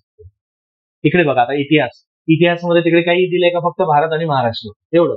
इथे बघा आता सामाजिक व आर्थिक जागृती, ते 1885-1947 पर्यंत, म्हणजे 1885 ला आपली काँग्रेसचं अधिवेशन, काँग्रेसची स्थापना झाली, तिथून सुरू झालं ते आपलं 47 पर्यंत. हा एक महत्वाच्या व्यक्तींचे कार्य, म्हणजे महात्मा गांधी आहे किंवा जे आपले नेते आले ते महापुरुष, हे त्यांचं कार्य. त्यानंतर समाज सुधारक, स्वातंत्र्यपूर्व भारतातील जागृतीतील सामाजिक जागृती वर्तमानपत्र आहे. स्वातंत्र्यपूर्व म्हणजे स्वातंत्र्य मिळण्यापूर्वीचे जे काही वर्तमानपत्र चर्चेमध्ये होते ते सर्व. शब्दाचा लक्षात घ्या अर्थ. शिक्षणाचा परिणाम म्हणजे शिक्षण आपल्याला करणं गरजेचं. स्वातंत्र्यपूर्व काळातील इतर समकालीन चळवळी, म्हणजे स्वातंत्र्य काळातच ज्या चळवळी झाल्या त्या, बरोबर, मिळण्यापूर्वी, आणि त्याच्यासोबत राष्ट्रीय चळवळी, म्हणजे राष्ट्रीय चळवळ 1920 ते 1947 पर्यंत, म्हणजे तो गांधी युगाचा काळ म्हणतो आपण खऱ्या अर्थाने, बरोबर. खऱ्या अर्थाने तो तर ज्या दिवशी टिळकांचं निधन झालं 1920 ला, तर तेव्हापासून गांधीजींचा उदय झाला, म्हणजे गांधीजींचं एक त्यांचं युग सुरुवात झालं. टिळकांचा अस्त झाला, टिळक युग संपलं आणि गांधी युग सुरू झाला. आणि 47 ला जोपर्यंत भारत स्वतंत्र होत नाही तोपर्यंत गांधी युग होता. कारण खरं 20 नंतरच बघा ना तुम्हाला गांधीजींचं कार्य दिसतं. पण गांधीजी आपल्या भारतामध्ये 1915 ला चाललेले होते. 15 ला भारतामध्ये आले, 9 जानेवारी 1915 ला. 1916 ला त्यांनी साबरमती आश्रमाची स्थापना केली, राहण्यासाठी घर होतं त्यांनी, बरोबर आहे. 1917 ला त्यांनी चंपारण्य सत्याग्रह केला. 1918 ला त्यांनी इथला खेडा सत्याग्रह आणि अहमदाबादचा गिरणी कामगार सत्याग्रह येतो. त्यानंतर 1919 ला त्यांचा रौलेट कायदा आणि जालियनवाला बाग हत्याकांड, आणि 1920 ला खऱ्या अर्थाने टिळकांचं निधन झालं आणि त्यांचं हे पूर्ण भारत भ्रमण चाललं होतं आणि टिळक गेले आणि ते रिकामी जागा मग महात्मा गांधींनी भरून काढली, म्हणजेच असहकार चळवळीची सुरुवात झाली 20 ला आणि 47 पर्यंत येऊन थांबली. आणि तो काळ तो राष्ट्रीय चळवळीचा काळ. समजला का? हा येतो. टेन्शन घेऊ नका, सर्व मी सांगेल इतिहासामध्ये, टेन्शन घेऊ नका एकदम. आलं. हा एक झाला भाग. जो पुढे आता, ठीक आहे. आणि इतिहास सर्व झालाय ना, इतिहासामध्ये हा भाग झालाय ना रे साई, झालंय ना? आठवलं काही याच्यातलं काही? ठीक आहे, झालंय. मी परत होणारच आहे, नका काळजी करू. ठीक आहे. पुढे बघा आता आपण येतो भूगोलावरती. म्हणजेच या ठिकाणी बघा महाराष्ट्राचा व भारताचा प्राकृतिक भूगोल, बरोबर आहे. नदी नाले तो येतो, त्याला प्राकृतिक, डोंगर दरे आपण म्हणतो तो प्राकृतिक आलेला आहे. त्यानंतर मुख्य प्राकृतिक विभाग बघा, प्राकृतिक भूगोल वेगळा आणि प्राकृतिक विभाग वेगवेगळे असतात. बरोबर आहे. प्राकृतिक भूभाग हा पूर्ण जो डोंगर दऱ्या आलेला असतो तो प्राकृतिक फिजिकल म्हणतो आपण त्याला. आणि प्राकृतिक जे निसर्गाने केलेले विभाग असतात, आता त्याच्यामध्ये दोन येतात. तुम्हाला प्रशासकीय विभाग आणि प्राकृतिक विभाग. प्रशासकीय विभाग आपल्या सोयीसाठी वापर करतो. आले लक्षात की विदर्भ, आता महाराष्ट्र देशाचे भाग पाडले राज्यांमध्ये, का तर त्यांचं प्रशासन विभाजन करून दिलं, तो प्राकृतिक, सॉरी तो प्रशासकीय. आणि एका राज्याचे परत 3 राज्यांमध्ये विभाजन करणं, 2 राज्यामध्ये विभाजन करणं, तो तुला प्रशासकीय झाला. एका जिल्ह्याचं 2 भागामध्ये विभाजन करणं प्रशासनाच्या दृष्टिकोनातून काम सुरळीत होईल म्हणून केलेलं असतं ना, बरोबर. कारण गडचिरोलीच्या व्यक्तीला, एखाद्याला जर नागपूरला येतो म्हटलं तर त्याला स्वतःचे शेतकरी असेल तर बैल बांधून ठेवावं लागेल ना शेतात दिवसभर, तेव्हा तो त्याचं काम करून जाईल. आणि ते काम झालं तर ठीक, नाही तर पुन्हा हेलपाट्या मारा, झालेलं असतं. मग अशा वेळेस लक्षात ठेवा, त्यांच्यासाठी वेगळं एक जिल्ह्याची निर्मिती करून दिली आहे. म्हणजे तुमचं काम प्राथमिक लेवलला तिथेच करून घ्या. तर हे त्याला झाला प्रशासकीय. आणि प्राकृतिक म्हणजेच निसर्गाने केलेले विभाग. म्हणजेच उदाहरण, आपल्या महाराष्ट्रामध्ये विदर्भाची हवामान रचना वेगळी आहे, हे कोणी केली आहे का? हे निसर्गाने दिलेली आहे. मराठवाड्याची हवामान रचना हे वेगळी आहे. त्यानंतर पश्चिम महाराष्ट्राची हवामान रचना वेगळी आहे आणि कोकणाची वेगळी आहे. मग हे झाले प्राकृतिक दृष्ट्या विभागणी. आले लक्षात? म्हणजे याला म्हटलं जाते प्राकृतिक, जे प्रकृतीने केलेले आहे त्याला कोणीच काही करू शकत नाही. तर हे झाले प्राकृतिक. म्हणजे दोन्ही शब्द येतात. म्हणजे इथे काय म्हणतात त्यांनी, मुख्य प्राकृतिक म्हटलेलं आहे. आलेलं आहे विभाग, ते हवामान शास्त्र, हवामान विभाग कसं आलेलं असतं ते. त्यानंतर पर्जन्यमान व तापमान, पर्जन्यावरील बदल कसा झालेला आहे. त्यासोबत नद्या, पर्वत, पठार, भूरूपे वगैरे कशी तयार होते मी सांगेल तुम्हाला. प्रश्न आहे तुम्हाला पुढे. राजकीय विभाग आणि इथे बघा प्रशासकीय विभाग आलेला आहे. प्राकृतिक आणि प्रशासकीय. प्राकृतिक निसर्गाने, प्रशासकीय मानवाने केलेलं असतं. नैसर्गिक संपत्ती, वने, खनिजे, मानवी व सामाजिक भूगोल, लोकसंख्या. लोकसंख्या तिकडे पण आलेल्या आहे, लोकसंख्या इकडे आलेली, बरोबर. लोकसंख्येचे स्थानांतर, त्याचं उगम, इष्ट परिणाम, म्हणजे ग्रामीण वस्त्या, तांड्या, झोपडपट्टी कसे आले, हे सर्व तुमचा एक एक भाग होणार आहे त्यामध्ये, बरोबर. वस्तींचे प्रकार, रेषीय वस्ती कशी असतात, एक गजबजलेली कशी असतात, विरळ कशी असतात, तर हे प्रकार आलेले असतात. मी सांगेल, प्रश्न आहे त्यावरती. कळलं का? म्हणजे मुख्यला हे लक्षात घ्या, त्यांनी तो सिलेबस पूर्ण एक्सप्लेन करून दिला डिटेलमध्ये, याच्या पलीकडे जायचं नाही. आणि हे जेव्हा करा तेव्हा पूर्व चालच ना त्यामध्ये, म्हणून मुख्यला डोळ्यासमोर ठेवायचं. कळलं? आणि म्हणजे उलटा करायचा, आधी मुख्यचा अभ्यास करायचा, पूर्व होणार. पण जो पूर्व करत राहतो तो मुख्यचा तर संबंधच येणार नाही. कळलं ना आता? त्याच्यानंतर आपण येतो आता पर्यावरण. हा टॉपिक नवीन आहे यासाठी, हा पूर्वला नाहीये, फक्त मुख्यला आहे. म्हणजे आपण मुख्यला कुठला बघितला याच्या आधी, आता तो कायदे, आरटीआय आणि लोकसेवा हक्क अधिनियम आलेले असतात, ते नवीन आहे, फक्त मुख्यला आहे. त्याच्यानंतर पर्यावरण हे नवीन आहे, मुख्यला झालेलं आहे. याच्यामध्ये मानव विकास, पर्यावरणपूरक विकास हे पूर्ण आलेले असतात, की कशा पद्धतीने जागतिक पातळीवरती ज्या समिट होतात त्या, एक डिझास्टर मॅनेजमेंट कशा पद्धतीने होतो म्हणजे पर्यावरणामध्ये, हे सर्व मुद्दे पर्यावरणामध्ये. हा फक्त जास्त प्रश्न नाही, 3, 4, 5 प्रश्न येतात. मागचा पेपर बघा, त्यामध्ये तुम्हाला ते प्रश्न दिलेले आहेत. त्याच्यासोबत आता लक्षात घ्या, विज्ञान हा पार्ट पूर्वला आहे, पण हा तंत्रज्ञान हा फक्त नवीन आहे, मुख्यला आलेला आलंय ना. मग तंत्रज्ञानामध्ये कोणती जोड झालेली असेल तर बघा, भौतिकशास्त्र, प्राणीशास्त्र, रसायनशास्त्र, वनस्पती, हे सर्व पूर्वला आलेले आपण, पण मुख्यला हा खालचा भाग झालेला आहे, बरोबर. हा भाग आलेला. मग यामध्येच दूरसंवेदन, हवाई व ड्रोन छायाचित्रण, भौगोलिक माहिती प्रणाली, बरोबर, GIS, GPS, बरोबर. ते आपण गुगल मॅप बघतो ना आपण, ते कशाच्या आधारावरती, हे असतं, बरोबर. रिमोट सेन्सिंग हे आलेलं असतं बघा, त्याचे उपयोजन. आणि माहिती म्हणजेच याला आपण म्हणतो माहिती तंत्रज्ञान, कॉम्प्युटर म्हणतो ना आपण, टेक्नॉलॉजी, तो भाग आलेला. मग यामध्ये सुद्धा माहिती तंत्रज्ञान 2000चा कायदा विचारलेला आहे, बरोबर. तो कायदा कोणत्या वर्षी केलाय, की त्याच्या अंतर्गत काय आलेलं, जसं सायबर क्राईम वगैरे, आपण नाही का मेसेज पाठवणं, एखाद्याचा कॉल रेकॉर्ड करणं, हे ते कुठे येऊन थांबतं, राहायचेच. कळलं आता? म्हणजे तुम्हाला हा भाग आता करायचं कुठून, जी तुम्हाला पूर्वचं दिलं आहे ना तेच करायचं. बरं लक्षात, पुस्तकं फक्त याला पर्यावरणाला काय करायचं, एक 11वीचं आणि 12वीचं पर्यावरणचं पुस्तक आहे, ते पण जरा वाचायला, नवीन, बरोबर आहे, ओल्ड नाही, इन न्यू मध्ये. फक्त वाचायचं, बाकी काय नाही, बाकी तुम्ही देतोच तुम्हाला एक एक मुद्दा असेल. लक्षात आलं? परत आता आपण इकॉनॉमिक्स वरती आलो, शेवटचा पार्ट. आता यातले तुम्ही करा, पूर्वचं तरी काढा. आता मी मुख्यचं पेज काढलं, आता पूर्वचं तुम्ही पेज ओपन करा. त्याच्यामध्ये लक्षात घ्या, आता त्यात टॉपिक कोणते नाहीये आणि कोणते कॉमन नाहीये. मी सांगतो तुम्हाला, पूर्वला म्हणजे यातले मुख्यला कोणते, पूर्वला कोणते नाही, कॉमन सारखे नाहीयेत. बघा, हा तर जाऊ दे, हे वाक्य असंच राहू दे. वृद्धी व विकास हा फक्त मुख्यला आहे. सार्वजनिक वित्त पूर्वला पण नाही, त्यांचं नाव दिलंय त्यांनी, बरोबर. राजकोषीय नीती आहे. राजकोषीय नीती म्हणजे सार्वजनिक वित्त त्याला म्हणतो आपण. राजकोषीय धोरण त्याला म्हटलं जाते. म्हणजे आहे ते टॉपिक झाला हा एक. त्यानंतर आंतरराष्ट्रीय व्यापार, त्यालाच त्यांनी काय दिलं तिथं, परकीय व्यापार आलेलं आहे. पण टॉपिकला वेगळं करणार का, एकत्रच, बरोबर. त्यानंतर आता येतो भारतीय अर्थव्यवस्थेवरती. हा टॉपिक दिलेलाच आहे. भारतीय अर्थव्यवस्था त्यांनी मेन टॉपिक दिलाय. शेती हा इथे एका शेती नाव दिलंय, इथे शेती व ग्रामीण विकास. शेती म्हणजे ग्रामीण विकास आला, बरोबर. सहकार हा नाहीये, हा फक्त मुख्यला आहे, बरोबर. मौद्रिक व वित्तीय क्षेत्र हा कुठे गेलेला आहे, सार्वजनिक क्षेत्र, आपलं सार्वजनिक वित्त राजकोषीयमध्ये आलेलं आहे. आलं लक्षात, हे त्यातलंच आहे. हा पार्ट बाहेर काढलेला आहे, बरोबर. राजकोषीय नीतीमध्येच आलेलं आहे, सार्वजनिक वित्त टॉपिक. त्यानंतर परत सार्वजनिक वित्त आणि वित्तीय संस्था हेही त्यातच आलेलं आहे राजकोषीयमध्ये. हे 3 टॉपिक वेगळे काढले, पण हा एकच टॉपिक आणि मोठा टॉपिक, जसं इकॉनॉमिक्सचं हृदय म्हणता येईल हे टॉपिक. कारण हा टॉपिक वरती सर्वात जास्त प्रश्न आहे, तुम्ही बघाल पुढे गेल्यानंतर. अर्थसंकल्प राजकोषीय याच्यामध्ये झाला, सार्वजनिक वित्तमध्ये झाला. म्हणजे विचार करा, काही काही टॉपिक असे त्यांनी फक्त वाढवलेलं आहे, पण सर्वांचं जर मर्ज केलं तर एकच निघतं त्याचं. त्यानंतर येतो उद्योग व सेवा क्षेत्र, म्हणजे उद्योग आलेले आहे. हा.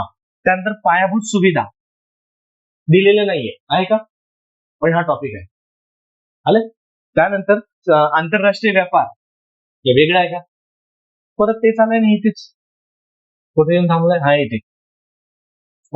आणि त्याच्यानंतर येतो महाराष्ट्राची अर्थव्यवस्था. मग तुम्ही सांगा ना, टॉपिक वाढले का कमी झाले, कमी झाले. मर्ज फक्त काय आपल्याला वेगळं कोणतं करायचंय, सहकार. आलं. पायाभूत सुविधा त्यातच आलेल्या आहे, उद्योग सेवा आणि पायाभूत सुविधा तिन्ही सेवा क्षेत्र आलेले, त्याच्यामध्ये ते येऊन थांबतात, बरोबर आहे. उद्योग मध्ये तर हेच, आणि पायाभूत सुविधा जरी पूर्वला नाही, पण पेपरला प्रश्न आलेले आहे. म्हणून पूर्वचे मुख्यचे टॉपिक एकत्र करायचे. ज्यावेळेस इकॉनॉमिक्स सुरू करून त्यावेळेस मी लिहून देईन पूर्ण टॉपिक, एक सिक्वेन्स लिहू आपण आणि त्यासोबत एक एक जायचं. आता महाराष्ट्राची अर्थव्यवस्था कशावरून कळणार, जसं मी काल तुम्हाला टेलिग्रामला टाकलेले आहे ते सिलेबस आपला याचे इकॉनॉमिक सर्व्हे, जो आर्थिक पाहणी अहवाल.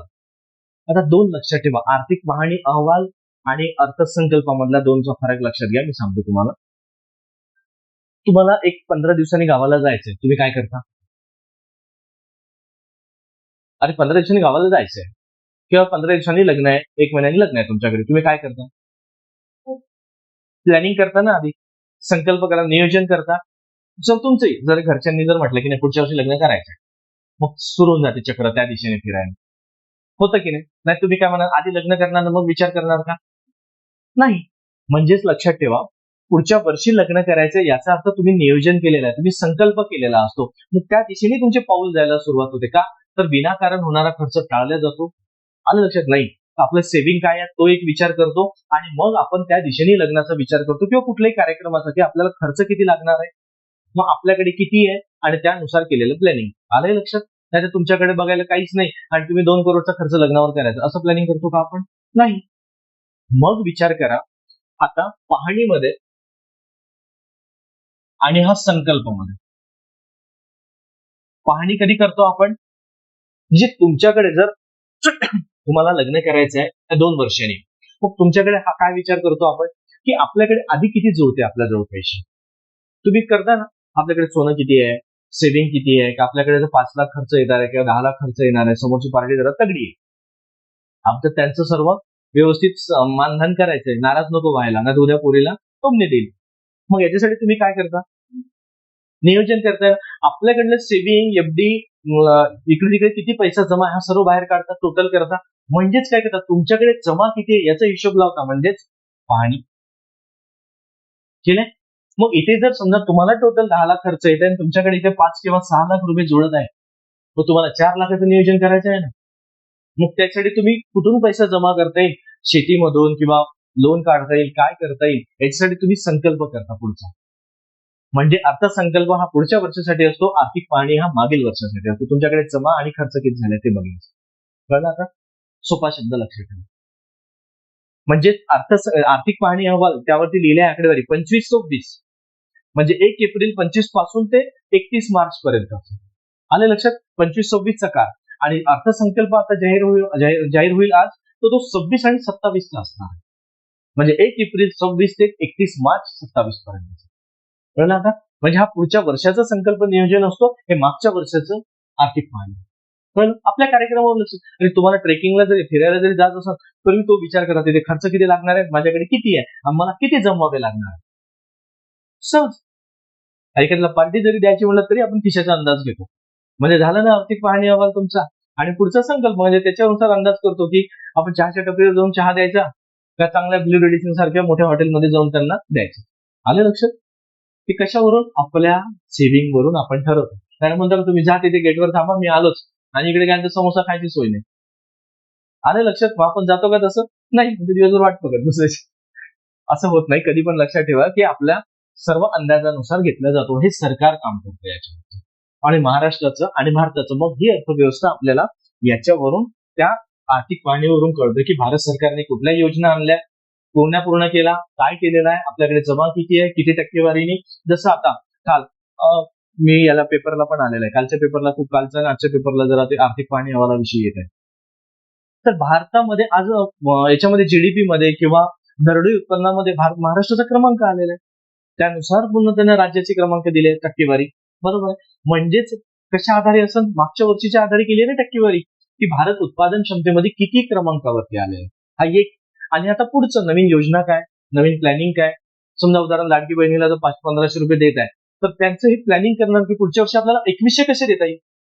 म्हणजे तो प्लॅनिंग कुठे करणार, ते पुढच्या मध्ये करणार, मागील वर्षी करणार आहे. आलंय लक्षात? मग त्याच्यासाठी किती असायला पाहिजे, काय असायला पाहिजे, किती उत्पन्न आहे भारताचं, महाराष्ट्राचं, त्या आधारे म्हणजे पुढचं प्लॅनिंग आलेलं असतं. कॅन्सल सोप्या पद्धतीने लक्षात आलंय ना? हा, परत मी इकॉनॉमिक्स मध्ये सांगेन, टेन्शन घेऊ नका.